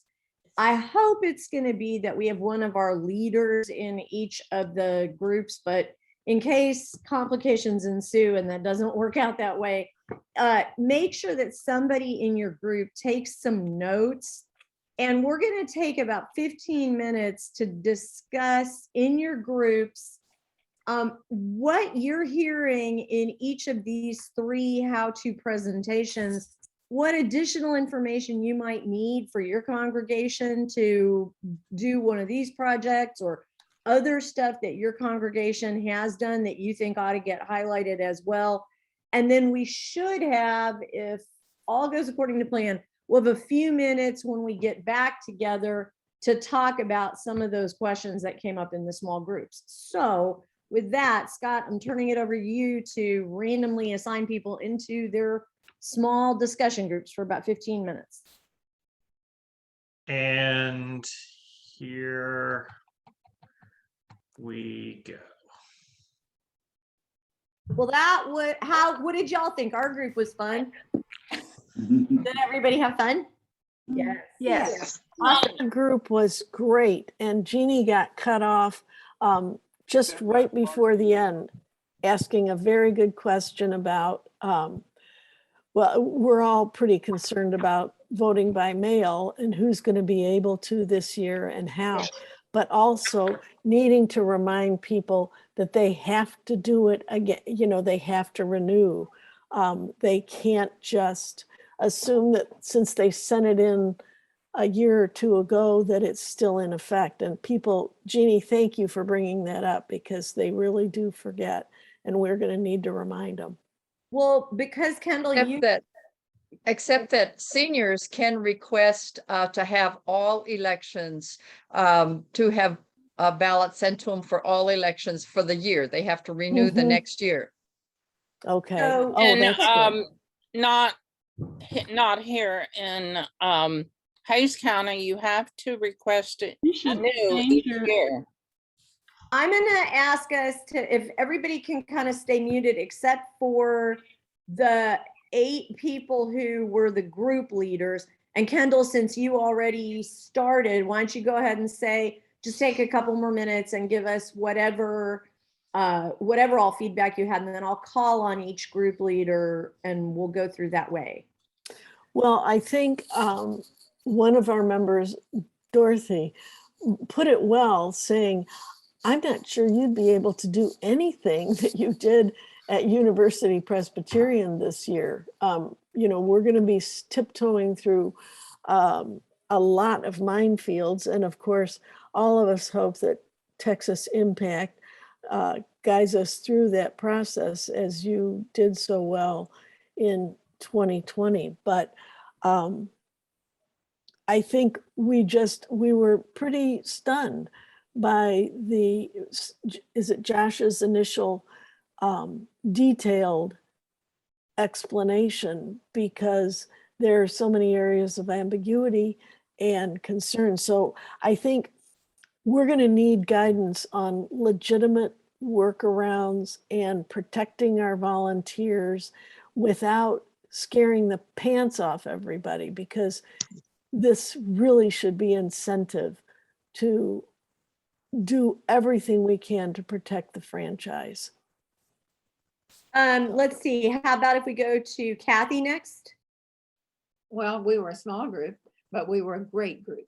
And one of the things that some folks wanted to know is how many people are in on this Zoom are close in the Dallas area or the, you know, whatever area, Houston area, so that they could get together and do some things together, at least brainstorm together. And also, we're very relieved that we will have a copy of Josh's presentation, because that was a little bit like drinking water from a fire hydrant. Sure.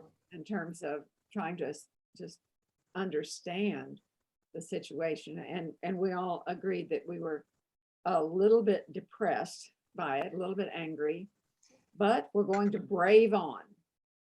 That was such a good way of phrasing brave on. Excellent. That's most from our area. And some of us in the group live close by and are going to get together. Oh, that's great. Let's see, Danielle. Yeah, so we had a very small group, good group. I think really what came up in our group was one, which is really good. I believe it was Denton County folks who are representative of Denton County were asking the question, how can they become countywide voting places, right? Like in Dallas County, how that will really alleviate some of the issues and problems if people could vote, you know, not be tied to a precinct during voting time. That was one. The other was just how do we work with election judges if you have someone who doesn't want to be an election judge but wants to work the polling locations. How do you make that available, but also how do you deal with when things are up to election judge discretion? For example, if I'm a clerk, but I can't work every day, but I have certain hours I can work.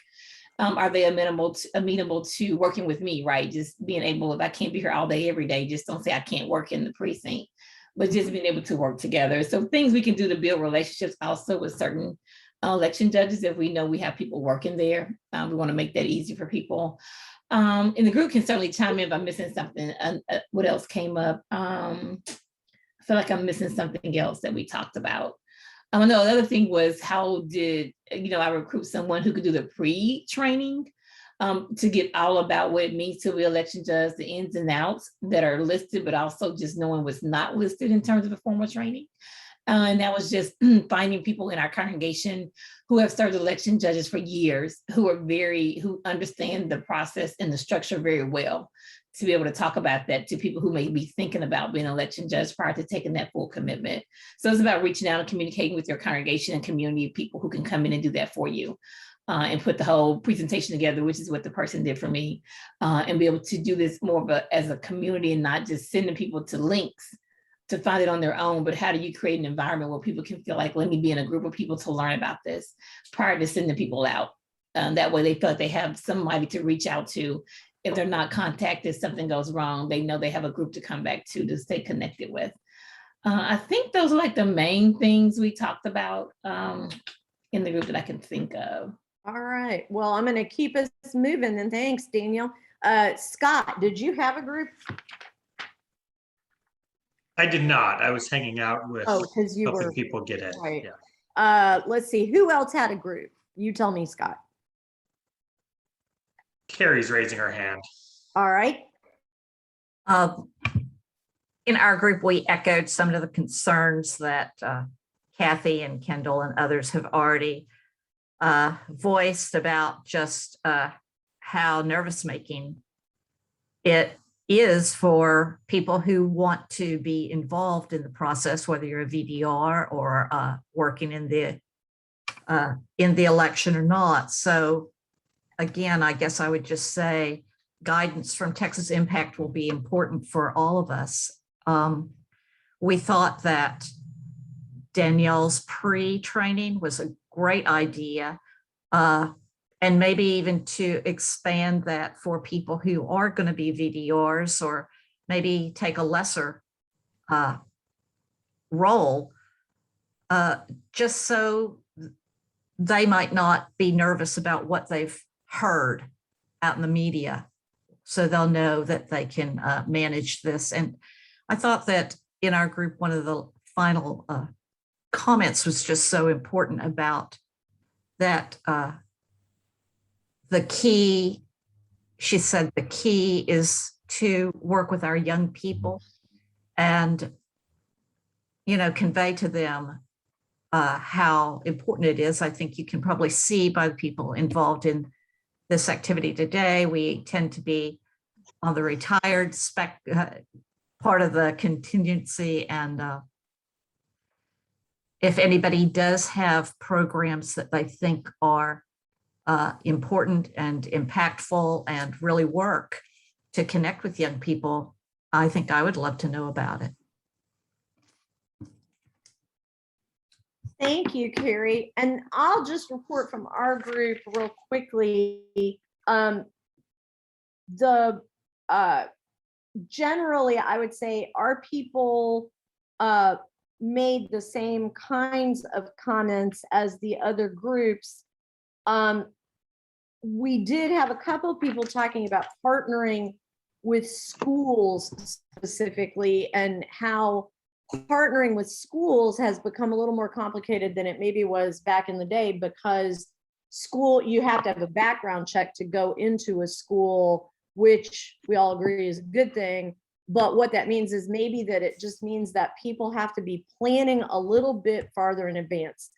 Of course, that's why we wanted to do this training now, because it is less than, what did I say? It's less than 80 days. It's probably 78 days until the first day of early voting in the next election. And we're going into the holiday season. So if congregations are going to do projects associated with the primaries, which we very much hope they will, it's a super important primary, we hope that they will get going now and start planning right away what they're going to be doing for the spring activities. I want to give now, we've got a few more minutes until our third panel.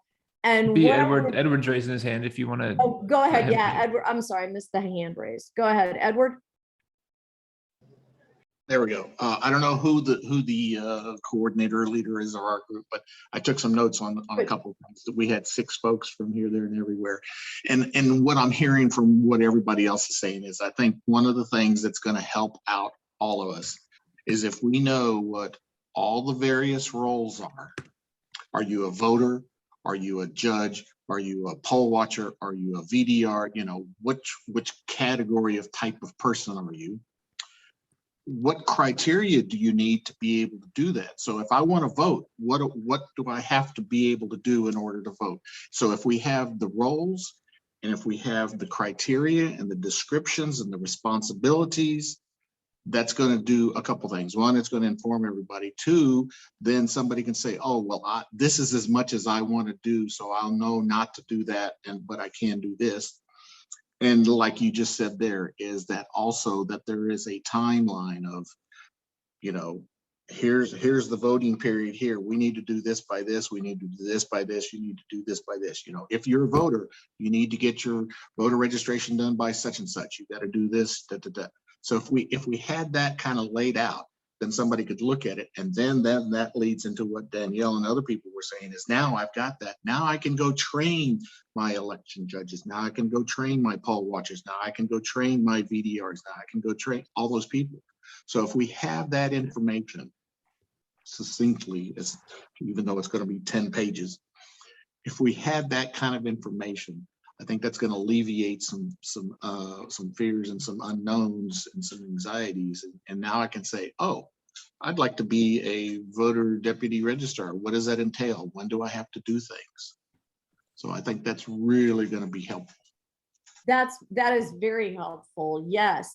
So what I want to do is, in the remaining, I guess we have about 7 minutes.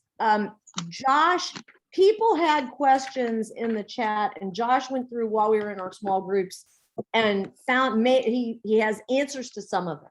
So I'm going to give it back to Josh, and at 11:15, Josh, Scott's going to take back over from you and do our last panel. So Josh, you're on. Yeah, I'm just going to go in the order in which I saw them in the chat. The very first one had to do with registration applications.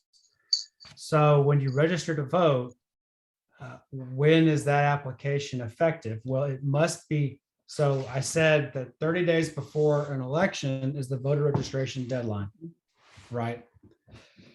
So on registration applications, it's a postmark that makes it count. So if it is in the mail and postmarked, so you don't really have a lot of control over the post office, but assuming the post office does it the same day, it needs to be postmarked 30 days before an election. But I want to stress a couple things. If the voter wants to vote early, especially if they want to vote by mail, don't wait until that deadline. You won't have time to do all the steps in the process. You can't wait till the end of September to get registered, especially if the voter wants to vote by mail. Second question had to do with, do you have to re-register if you have not moved? And if you have not moved, you do not have to re-register. Regardless, however, it would be a good idea to check your registration status periodically, early in September, perhaps, just to make 100% sure that you have not been canceled in some bureaucratic snafu or a purge. However, if you move, then you do need to update.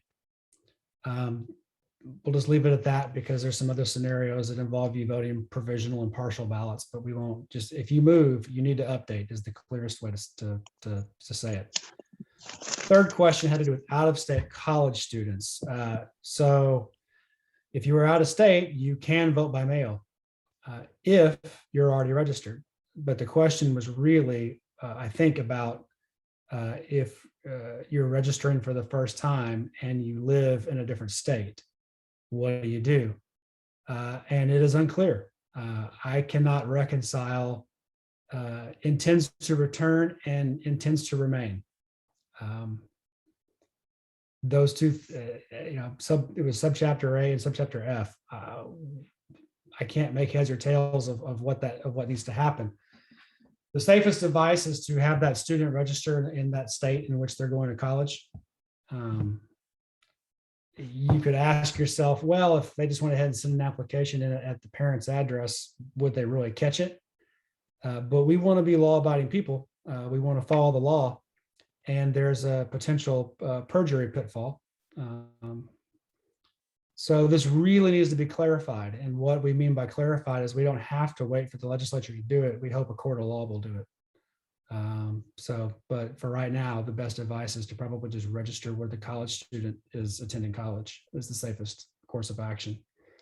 Fourth question had to do with qualifications for election workers. You have to be a registered voter in that county. If you want to serve as an election worker in that county, you need to be a registered voter in that county. There is one exception. It's for student clerks. I want to make sure we highlight this. We've talked about it a little bit. Others have brought it up. It's a paid day off of high school for high school kids. They get paid to work the election. It is an excused absence by law. And also studies show that if you start young, voting becomes a way of life. So it's important civically as well. The fifth question had to do, actually that was the fourth and the fifth question combined. The sixth question was about transportation. This is a very fact-specific question. I noted that 2 of you asked this question involving how many people, what if you just take 6 instead of 7? Would you please follow up with us individually offline?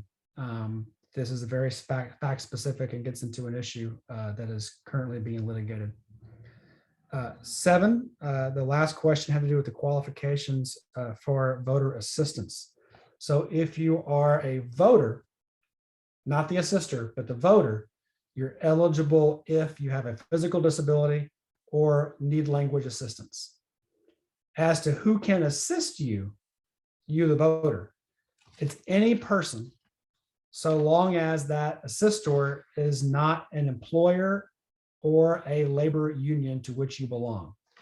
So this is protected under the Voting Rights Act. And there's good reasons for that, right? You don't want your employer or your labor union escorting you to the polls. There's been historic problems with that. There's also one more exception if you are an election officer. And so the voter selects the election judge to come help. It's permissible, but the election officer will take a second election officer of the opposite party with them under 64032. So again, this is a thing where you're going to have 2 election judges in the polling location with the voter. Those 2 judges are of opposite parties. And then you have a poll watcher that may want to come observe too. Again, that's why there's kind of no point in adding that watcher to an already very crowded voting booth. But anyway, that's the that I believe is all the questions that were in the chat box. Well, thank you, Josh. Give me just a second to pin our next panel so you can all see them. I'm looking for them in the chat or the list.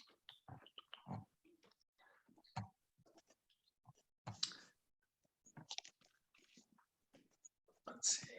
There's Danielle. Mitchell. I've seen. Nice hat, Mitchell. On Weekly Witness a week or 2 ago, the Astros came up and we had a good conversation about that. And now that we've had a good United States men's soccer team victory last night, I feel like maybe we could start a podcast just to talk about sports with Texas Impact folks. Deal. I'm in. Daniel, where did you go? I'm here. Do you want me to? I believe you're here. I'm just, there you are. Gotcha now. Sorry. All right, friends. So thanks for sticking around. And I want to say a couple of thank yous before we jump into this last panel. Phil Dickey, who introduced this entire event at the beginning, and the Board of Church and Society, really appreciate you all doing the work to bring this to all of our attention and to getting this in front of an incredible group of Texans of faith throughout the state. So thank you all for your work. Thanks to everybody who sponsored, participated, promoted this event, and Phil named many of you at the beginning, and we'll have those up at texasimpact.org. But I've really appreciated the content so far. For those who've joined late, we've talked so far today about what the Texas legislature did and how that impacts us moving forward. We've talked about what congregations have done and what congregations can do to help support election infrastructure in Texas. And this last panel hopefully inspires us to do something with it, because if we spend a couple of hours on a Saturday morning in November learning, but don't take that home to our own congregations, then we're not doing this program justice. So my hope is that this final panel will instruct us, will inspire us, and hopefully give us some tips for how we can approach our own congregations moving forward. So I have the honor of introducing this incredible panel of faith leaders that will close out our day today. First, we have with us Reverend Mitchell Boone, Senior Pastor of White Rock United Methodist Church. Mitchell, I'm still going to call you the host pastor for today, even though we're all now sitting in our homes or wherever. So thanks for being with us. You've already heard from our second panelist today, Reverend Danielle Ayers, Minister of Justice at Friendship West Baptist Church. Danielle, thanks for all you do, and thanks for being with us today. And finally, Reverend Dr. Daniel Cantor, Senior Minister of First Unitarian Church of Dallas. We had somebody in the chat earlier today say that UUs have really turned out today. So really appreciate you being here to be a part of this conversation. So let's jump right in. One of the things that we talk about a lot is the important, and Josh talked about this well, is the importance of communities of faith engaging in this work for election, participating in our election infrastructure. So just to get us started, what from your faith tradition do you draw on to speak to the necessity of protecting democracy and the right to vote? And we'll begin with Danielle first. So, well, good morning to everyone again. Thank you for that question, Scott. So I guess one of the things I draw on from my faith tradition would be from the Hebrew Bible, Micah 6:8. Where, we're required to do justice, love mercy, and walk humbly with our God. And so for me, to do justice is on three levels, right? I think one is, what does it mean to do justice and have a just relationship with yourself? And then what does it mean to have a just relationship with others? And then thirdly, what does it mean to have a just relationship to systems and institutions and structures? And so, and to walk humbly with God, as Dr. Alan Buzak would say, is to walk wherever God is walking in the world. And so we know that God is walking everywhere in the world. And so for me, I think the way in which our society is structured, it is then upheld by what we would call democracy. I guess to use the words of Abraham Lincoln, a government for the people, by the people, of the people, right? So why aren't Christians deeply engaged, right, in preserving what we call democracy? And I would also say we should be engaged because obviously, if we look at over time, democracy is always reinventing itself, right? It's not stagnant, so to speak. And we see that even the ways in which it's trying to be rooted through what I call voter suppression bills across, certain states across the country. And so for me, that's what the tradition I draw upon that makes it so important to engage in protecting this notion of the government of the people, by the people, for the people, is that God is walking everywhere in the world, and it's in those systems, it's in those structures, it's in those institutions, in those state legislatures, in our city council. I mean, in every part of government, for me, God is there because they're dealing with how to distribute resources that directly impacts people that we serve every day. And so how can we not be engaged in this process so deeply? And if we believe, that the earth is the Lord and the Lord's and the fullness thereof, and all of those that dwell within, well, why wouldn't Christians be very, committed to preserving this democracy? And I think we can talk more about that. Can mean different things for different Christians, right? I think we have different Christianities that are being observed and practiced. So that's a different conversation. But I think for me, that's what I draw upon, that to do justice is not, it's about myself, it's about others, it's about equity, right? And that has to do with also, what does that mean to have just structures? And we can only be a part of that if we are engaged in the political process and preserving a process, or this notion of what does it mean to be a democracy. So I guess I'll stop there, and that's what I would say.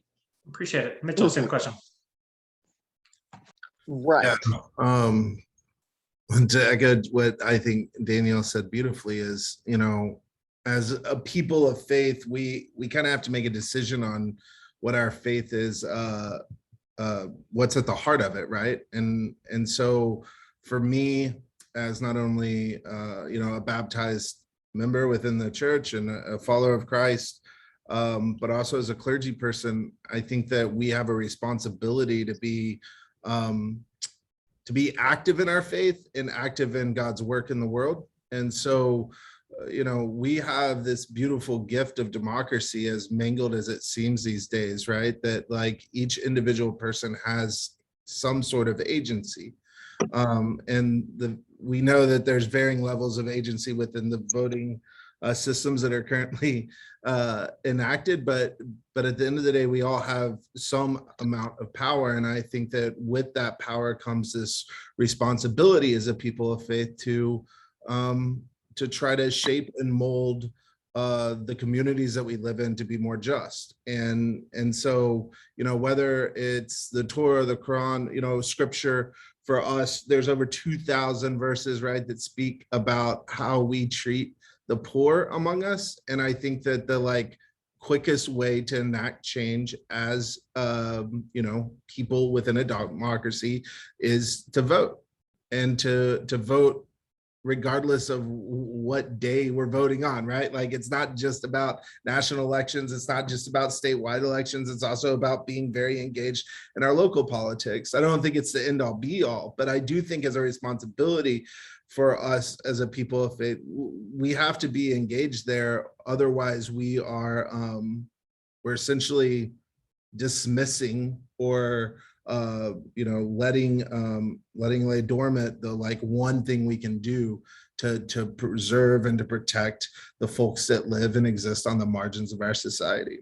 And so I think voting becomes more of a spiritual act than it is necessarily just one that's identified with political parties. It's a role that we can play as a people of faith alongside many other things, where we engage deeply this idea of justice, biblical justice for us, right? Justice is rooted in faith, not necessarily right or left politics, but an understanding that our Creator has given us both the responsibility and then the tools necessary to bring about justice for all people. All right, Daniel, same question. You're cold. This is not. Yeah, thanks. I've been lurking the whole morning, doing some things and listening. Oh, sorry, I meant to mute somebody else, and It's okay. I think I'm good. Yeah. So I appreciate everybody being on this call for so long, and hopefully what Danielle and Mitchell and I have to say makes a difference here. The first thing I thought about was a lesson I got from a member of my church, which is when I moved here from Texas from Massachusetts. A member of my church, Louise Raggio, was a 5-foot tall woman. Her nickname was the Texas Tornado because she fought for women's rights, mostly women's rights around being able to spend money and lead their families and all kinds of things. She's a really important figure in history. And if you want to read her book, it's called Texas Tornado, the autobiography of a crusader for women's rights and family justice. She was a member of my church. And one day I remember in the social hall, she said, "Did you vote?" And there had been an election. And I had just moved here and I had a 1-year-old. And I said, no, I didn't get time to register or something. And she just took me to task. Here was a 5-foot tall woman. I'm 6'3", and she just dressed me down. And what she said was, people are watching you. And what you do, other people do. And I would just say that as much as that comes from my faith tradition, it comes directly out of my church here. I would say that to everyone on this call that people are watching, and you are an influencer if you choose to be. Our faith, less theological and lofty, has been defending the right to vote from all of history in America, from the enfranchisement of women and Black communities in the 1800s to advocating for paths of citizenship, to working on issues of new Jim Crow and white supremacy today. So as a faith community, the UUs who are on this call know this, that we're active in voting rights throughout history, and especially today. We believe we have 7 principles that drive the church. One of them is that we are called to the right of conscience and the use of the democratic process. within our congregations and in society at large. Another one is that we believe in the interdependent web of life. And so when you mix those things, you get an impetus to be participatory in democracy and helping people vote. We've also, the faith at large has, we've had statements of conscience, one on Our Democracy Uncorrupted from 2019, one on stopping voter suppression, being a partner for voting rights and multiracial society and democracy, one against Citizen United. So we draw on these things. The most recent one says we understand democracy in the U.S. as a hope, a promise, an aspiration toward a body politic, something like a beloved community, recognizing that the sacredness and power of each voice and vote depends on the functioning of the whole, and goes on to describe all kinds of ways in which we can make this come alive. So for us, this is part and parcel of our covenanted community. We are not a community that is creedal. So we draw on how we are together and how we influence one another more broadly. And so those are some of the foundations for us about why we would be concerned about this. Thank you all for getting us started. So this next question I'm going to just pose to all of you. So jump in when you're ready. I feel like it's safe to say that there are some congregations that are newly energized about voting rights. Might not be something that they've been working on for a long time, but others have been working on this for a really long time, that it's been a key issue for that congregation. So talk to us some about how this idea of civic engagement ebbs and flows in faith communities, and why you think it's especially important now for congregations to stay involved in voter empowerment. I'll just start because you guys started the other one. I don't know if you're living in Texas right now and you don't think voting is important. I don't know what kind of news you're listening to, but I think we need to encourage people to some intersectional thinking. The intersections between poverty, women's rights, racism, the rise of nationalism, all are impacted by voting and democracy. We're seeing an increase in the control of government and corporate interests over what happens in lawmaking. We're seeing voter suppression. We've talked about that all morning. The alarming rise of authoritarianism. We face so many challenges to ensure that our democracy actually survives. The laws that were passed recently, in this last session by the state of Texas, were passed by people who we voted in, but most of the topics they voted for were, if polled against people's interest. So SB 8 is not in the interest of people in the state of Texas. And I don't care if you believe or don't believe in abortion, you should be really worried about two things in that law. One of them is the control over what your preacher can and can't say in a private room with someone who's seeking counseling.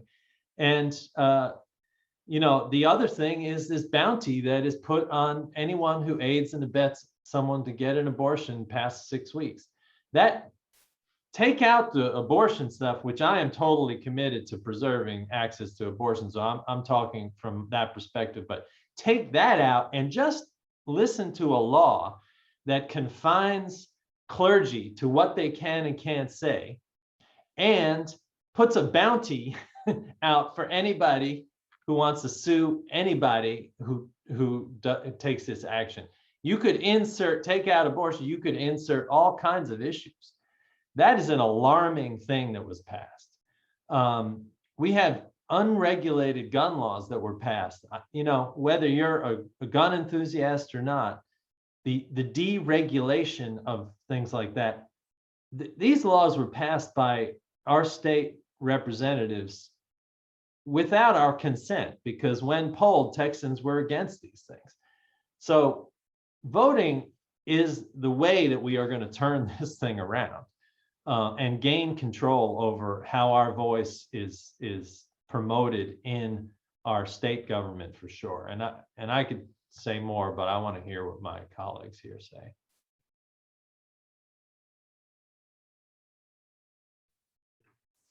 Okay, I guess I'll chime in next, because really Daniel did a beautiful, I mean, that's exactly a lot of what he said is what I was going to say. One, why we need to be deeply engaged is because today is, like today it's abortion, tomorrow is something else, right? Becomes a slippery slope. This overreach just becomes a slippery slope, and you never know what can be next. And then we can't be single issue, people, right? I think we have to see the broader picture and fly a little higher sometimes and kind of see what's happening when this law is being passed, right? Is it setting a precedence for other laws to be passed? And then once it's out of control, then we're trying to stop this, this wave that's coming in. And I also think it's also this notion of having an agenda, right? Being clear about what kind of community, what kind of world do you want to see and envision, and understanding and to Dane's point, having that understood as a faith community, right?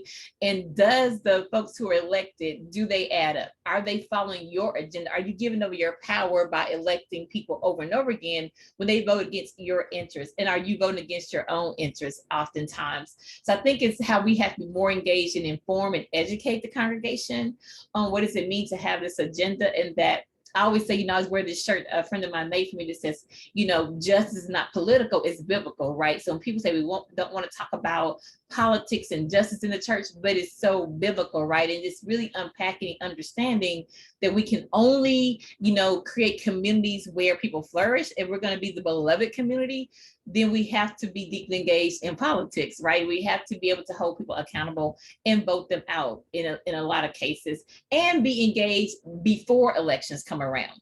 Like, how are we more intentional about going to committee hearings? How are we more intentional about having conversations, about being engaged before, it's time to pull that lever? Because that's where I think, for at least, let me just talk about from my angle, my lens, my vision of the community I have to work with every day.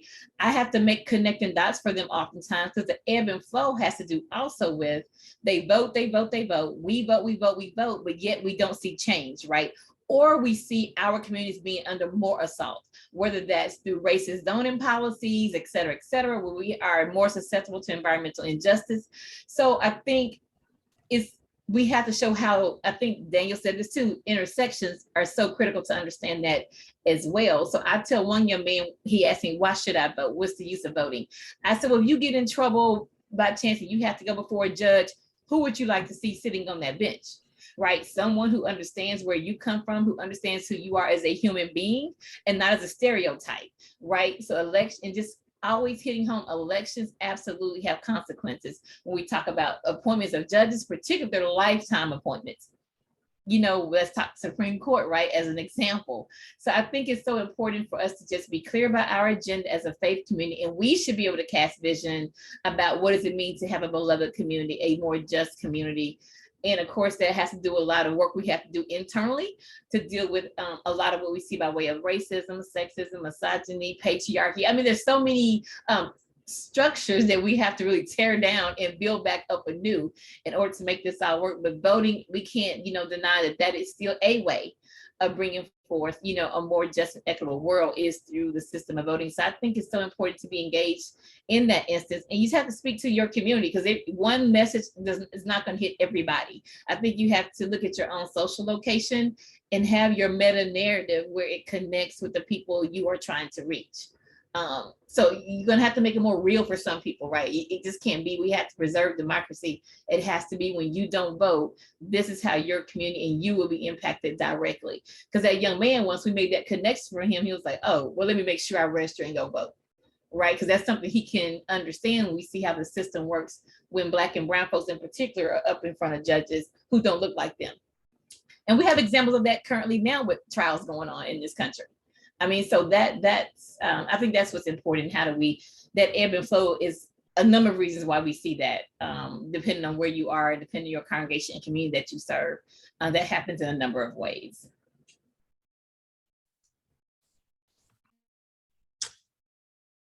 Yeah, I think Scott's question's a really interesting one, because there are, examples of faith communities like Friendship West who's been politically engaged for a long time.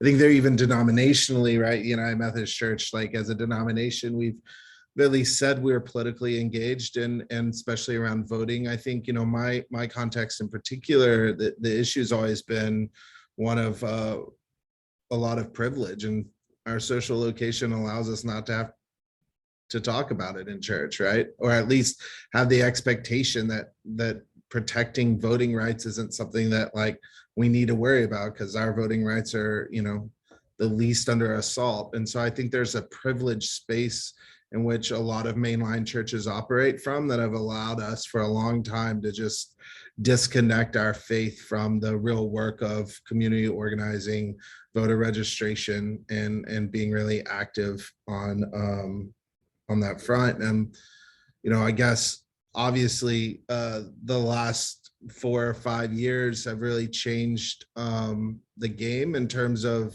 exposing the rot that is taking place within our democracy. And so I think some privileged folks have kind of woken up a bit. I think time will tell, though, if it's sustainable, right? And I think then it becomes not necessarily a clergy thing, because like I think we do a good job at White Rock of like preaching about it and trying to connect the dots and try to like show, like we talk about it on Sunday mornings, and then there's these opportunities for folks to be engaged, and then but the truth is, like, clergy, at least within my tradition, we move around quite a bit. And so really it's about an empowerment of the laity to feel comfortable enough to like recognize the connection between their own proclamations of faith, right? Their own baptismal vows, or how they understand the gospel of Jesus Christ, and the responsibility that comes along with it, right? And if we can really truly empower the congregations to take on the identity, which requires then I think a lot of work.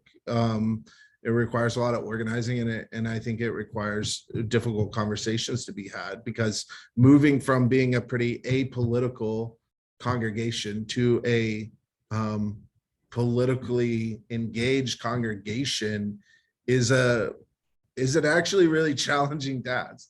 People are going to leave the church, right? Even if they share the same political views, because they can't comprehend these marrying of two spaces. And so I think it's both delicate work in some ways, Scott, but if we're going to maintain this sort of renaissance of mainline, at least mainline denominations, like reclaiming their heritage on this, I think we both have to do it delicately, but we have to go quickly, which is always going to be messy and not going to be perfect. But I don't think we're after perfect here. I think we're just after progress, and that requires kind of everyone bought in, from professional clergy and staff to laity to the neighborhoods in which the communities of faith reside in, right? I mean, this is really a collective effort that the church has to be one part of in a much broader kind of organizing space, right? And so I think being aware of that is really important. I like that you use the word delicate, and working on elections certainly is delicate for congregations. And I think, certainly I am one that loves a prophetic voice and loves congregations getting involved in justice work. But I think there are also times where congregations are worried about doing some of this election work because, folks will see it as political or see it as partisan. And so, we just spent a couple of hours talking about how local congregations could support election infrastructure. And Josh mentioned earlier, like, across the political spectrum, this is important. We need people from every political party participating in elections, and many of our congregations are a good place to do that.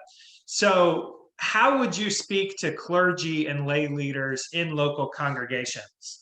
What advice would you give them about talking to their congregations about the need to support local elections, and maybe that being different than being prophetic even, right? Yeah, I mean, not to like toot Texas Impact's horn too much here, but I mean, I think the model is set out for us, right? We don't have to agree on everything politically, but we can agree on what our community values, right? And I know that election integrity is, like whatever that means for folks is like this buzzword right now. And so like, I think having real honest conversations about the Trojan horses that are being used to like strip out the rights of folks and really getting to a place where we can say, look, like we want to make voting accessible to everyone, and connecting that to who we are as a congregation and letting that be the like, we don't have to talk about Democrats or Republicans, right? Until we're forced to fill that out on a piece of paper, I guess. But like, the truth is like, we can take this issue, connect it directly to our faith. And then when we do that, we continue to talk about why our faith requires some sort of action on this front. And I think it's starting small, and it's recognizing that like, we can organize around this one thing, right? Like, I can think of 3 or 4 things that are pretty universally believed by my congregation, even though we're not like a monolith in terms of our partisan identity, right? And if we can like leverage those 3 or 4 things, I think we can get to a place where we recognize that yes, you can talk about politics in the pulpit. Actually, every time we get into the pulpit, we're making some political statement. So this idea that somehow faith and politics don't mix is not true. But we can get very specific about the political realities that our communities are facing if we've done the work together around the issues that are really important. And so I think it's a matter of starting small and finding common ground and leveraging that common ground beyond just like some, feel good moments of like sitting around a table talking about how much we agree with one another, but actually turning that into action. I think creates the pathways necessary for churches to become more and more engaged and stay engaged long term. Daniel, same question to you. What advice would you give to clergy or lay leaders about the need to participate in supporting local elections? I mean, for one, just thinking about this a little bit, we've had to do a lot of work around keeping candidates out of the church, and that's really important. We've had a lot of members of my church run for offices, and they show up with their signs, and we go, you know what, you can do that across the street at the Y if you want, but you can't do that in the. So just like really being clear about what we're about. We're about issues, and we're about making the world a better place. And so just that thought came to me while Mitchell was talking about some of the challenges within the congregation. I think, we are stronger together. So this event that you're holding is a symbol of something that can be more broadly amplified, that working across organizations in collaboration with organizations and churches and people who, especially with people who don't look like you, helps amplify the why of any of this. And so I think coalitions are important, and that is certainly what you're building here in this effort and with Texas Impact. I mean, if we want to complain about the world, we got to also take responsibility for it. So, like I hear a lot of people talking a lot about, what's going on in the world that we live in. And, one question to them is, do you vote? Because this is, that's direct result. A lot of what's happening in our world is a direct result of what we do around elections. And so, clergy and lay people in churches, you got to tell stories, you got to motivate people to take responsibility for what's happening around us. And you got to also be willing to lose. When I moved here from Massachusetts, a different kind of state than Texas, my experience was I was just on the losing side of every election that happened. And it's disconcerting, but the answer to that was you don't give up and you just keep going. You've got to participate even when you don't win. And that there's some kind of spiritual endurance that we have to kind of count on, that we're in a marathon here to make the best of our society that we can, and we do it when and where we can, and voting, participation in elections, just being out. We had a booth outside of an election polling place this past election, and some of the members on this call were there, and just being friendly, just like greeting people, like that just made a huge difference. And sometimes it's not that complicated. It's just like, let's help ease the process here of participating as citizens in our society. Hey, Danielle, I'm gonna tweak the question up some for you, just because I know the work that Friendship West has done. First, why did y'all choose to do that work, right? Why have y'all chosen to get so involved in elections? And two, speaking to clergy who might be nervous, post legislative session, are y'all going to back down, or are you going to ramp up, and why? So to answer your first question, obviously from my vantage point, from our rich culture, history, and tradition, we are engaged because we have always been. I'm talking specifically about the prophetic Black church, right? That was born in the brush harbors, as some would say, born out of resistance, and that this notion of that there's no separation of body and soul, right? That God cares about our lives between Sundays. And so as a consequence, we can't just be excited about shouting on Sunday morning. We have to be more concerned about when we come down for shouting on Sunday, what does that look like Monday through Saturday? And how are we engaged in those issues that God cares about? And so how do we lift those issues in a way where people can see the connection to their faith? Right. So I think maybe it was Mitchell that mentioned, I think Daniel too, maybe, how do you take what people are dealing with every day and be able to connect the dots and say, well, part of this is what you're dealing with is systemic, right? It's not accidental. The way it's set up, it may seem as though you just, drew the short straw, when in reality, there's a system in place. Is the way in which, resources are distributed, who's making the decisions about who's deserving and entitled, right, to things. And so we have to understand that we have a part to play in that, and helping people kind of see those connected issues and not make it so individual, right? I think we have to move away from individualism and understand what it means to survive, and not just survive, but to thrive as a communal people, that salvation is not just an individual act, it is a communal act. And so I think that is one of the things that we have drawn upon from history. Now just recent history, I'm thinking about Fannie Lou Hamer, for example, who I think is a great example, right, of what it means to embody. I think, Mitchell mentioned, what does it mean to really live out this gospel of Jesus Christ, right? And that was her.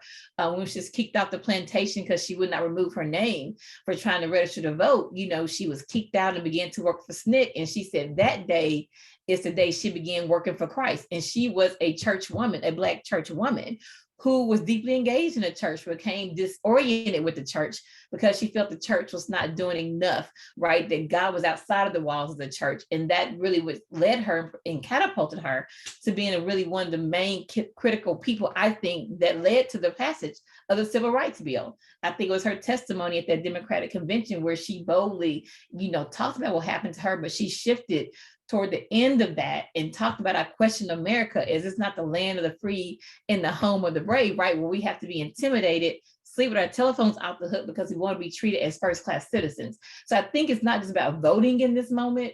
And that's what she did. She elevated that conversation in that moment from voting to what does it mean to be a human being? What does it mean to preserve human rights?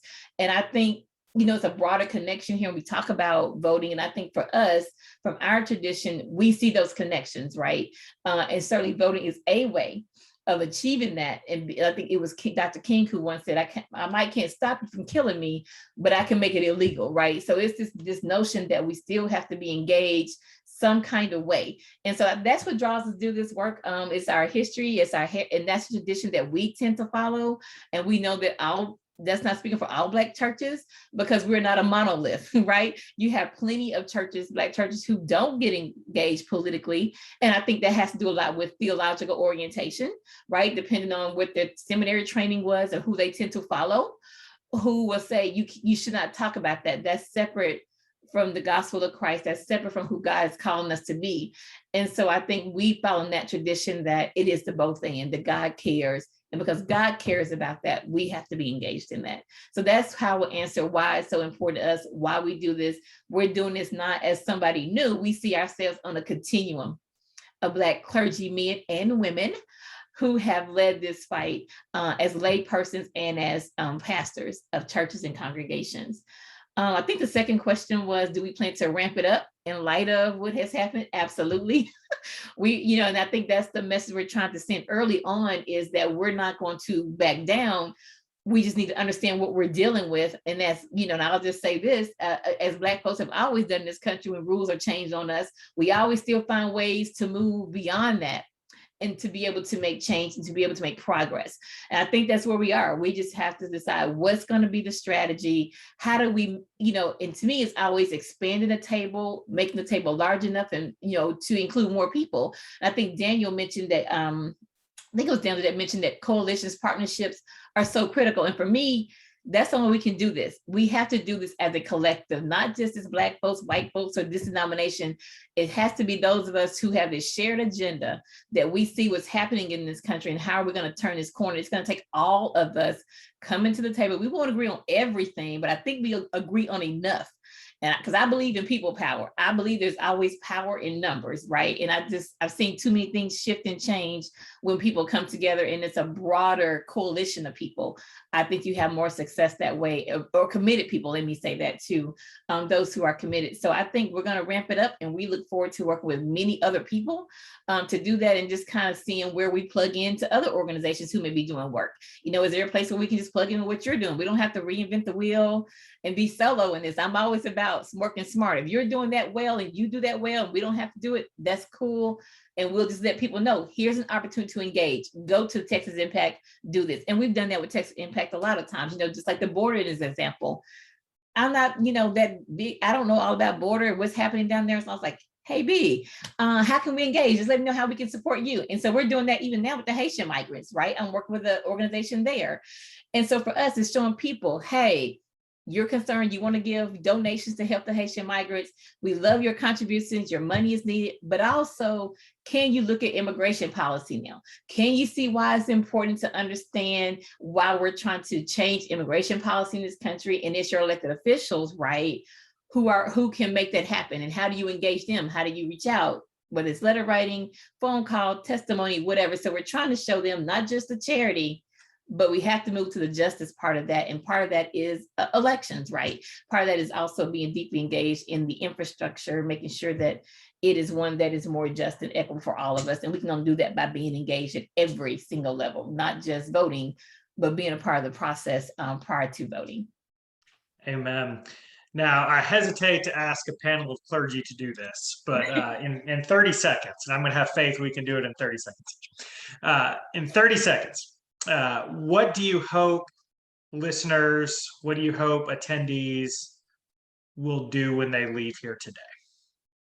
Daniel. I would just say, when you leave, just to figure out where you fit in this process, do the research, and if your congregation is not connected, find ways for your congregation to connect with people who do this work well. And if your congregation is not engaged and it's just you, I would certainly encourage you to find an organization or a church that you can connect to and be a part of this work, with the hopes that your congregation, eventually your clergy, your pastor, will begin to catch on, and you can do that where you are. Daniel. Why do you hesitate to ask preachers that question? I was hesitating on the 30 seconds. Okay, 30 seconds. Yeah, I mean, I think if you're sitting out there and you're going like, we got nothing, in our church, you call one of us, or you find some of the people on this call, and you start a system that those of us who are really engaged in this, we weave the coalition stronger. And also, I would just call us to examine whether we are building cultures of commitment within our congregations that are democratic. It is built into our faith that we are doing that. We operate under a real democratic model, but there is a complete disconnect if you go to church and you feel like you're being you're led in a culture that is not transparent or radically inclusive, but then you're being asked for that. That's a hard thing to then engage with. So in whatever ways you can help the culture build around the sort of culture of democracy within your congregation, I think that goes a long way to helping engage democracy beyond the congregation. And thank you. And Mitchell.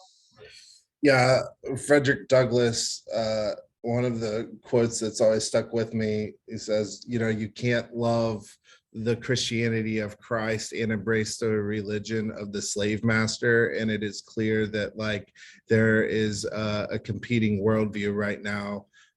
There's the faith that I think we all hold up against the nationalism, white supremacy, limiting the freedom and agency of people on the margins. And so the truth is, it is not a hard line to draw. Protecting voting rights and strengthening our democracy and our faith. And the more we can pray on that and communicate that with one another, the more we can hold our churches and denominational leaders accountable, and ultimately ourselves accountable to bring about the reign of God in ways that bring justice and mercy for all people. Well, friends, thank you for the conversation today. Thanks for the work you're doing on behalf of a better Texas every day. And hey, thank you all for joining. I know it's been a long morning on Zoom, but really appreciate you tuning in. And y'all, I said at the beginning, I'll say it again now. We didn't do this program so you could enjoy content for 3 hours this morning. The purpose of this program is to give you the skills and the inspiration and some resources to go back to your congregations and do this work in your community. If you need help, you can always reach out to the Texas Impact team, any of the speakers that you've heard today. My email address is scott@texasimpact.org. And keep an eye out for the email that will be coming soon with links and PowerPoints and videos and all of those things. But most importantly, because Bees asked me like 7 times to remember to remind y'all, make sure you fill out the evaluation that she's just posted in the chat. If you are watching it live or watching the video later and want a copy of that, you can email me at scott@texasimpact.org and we'll get that to you as well. But again, thank you all for being here, and I'm going to invite Phil back up to close us out this morning, now noontime.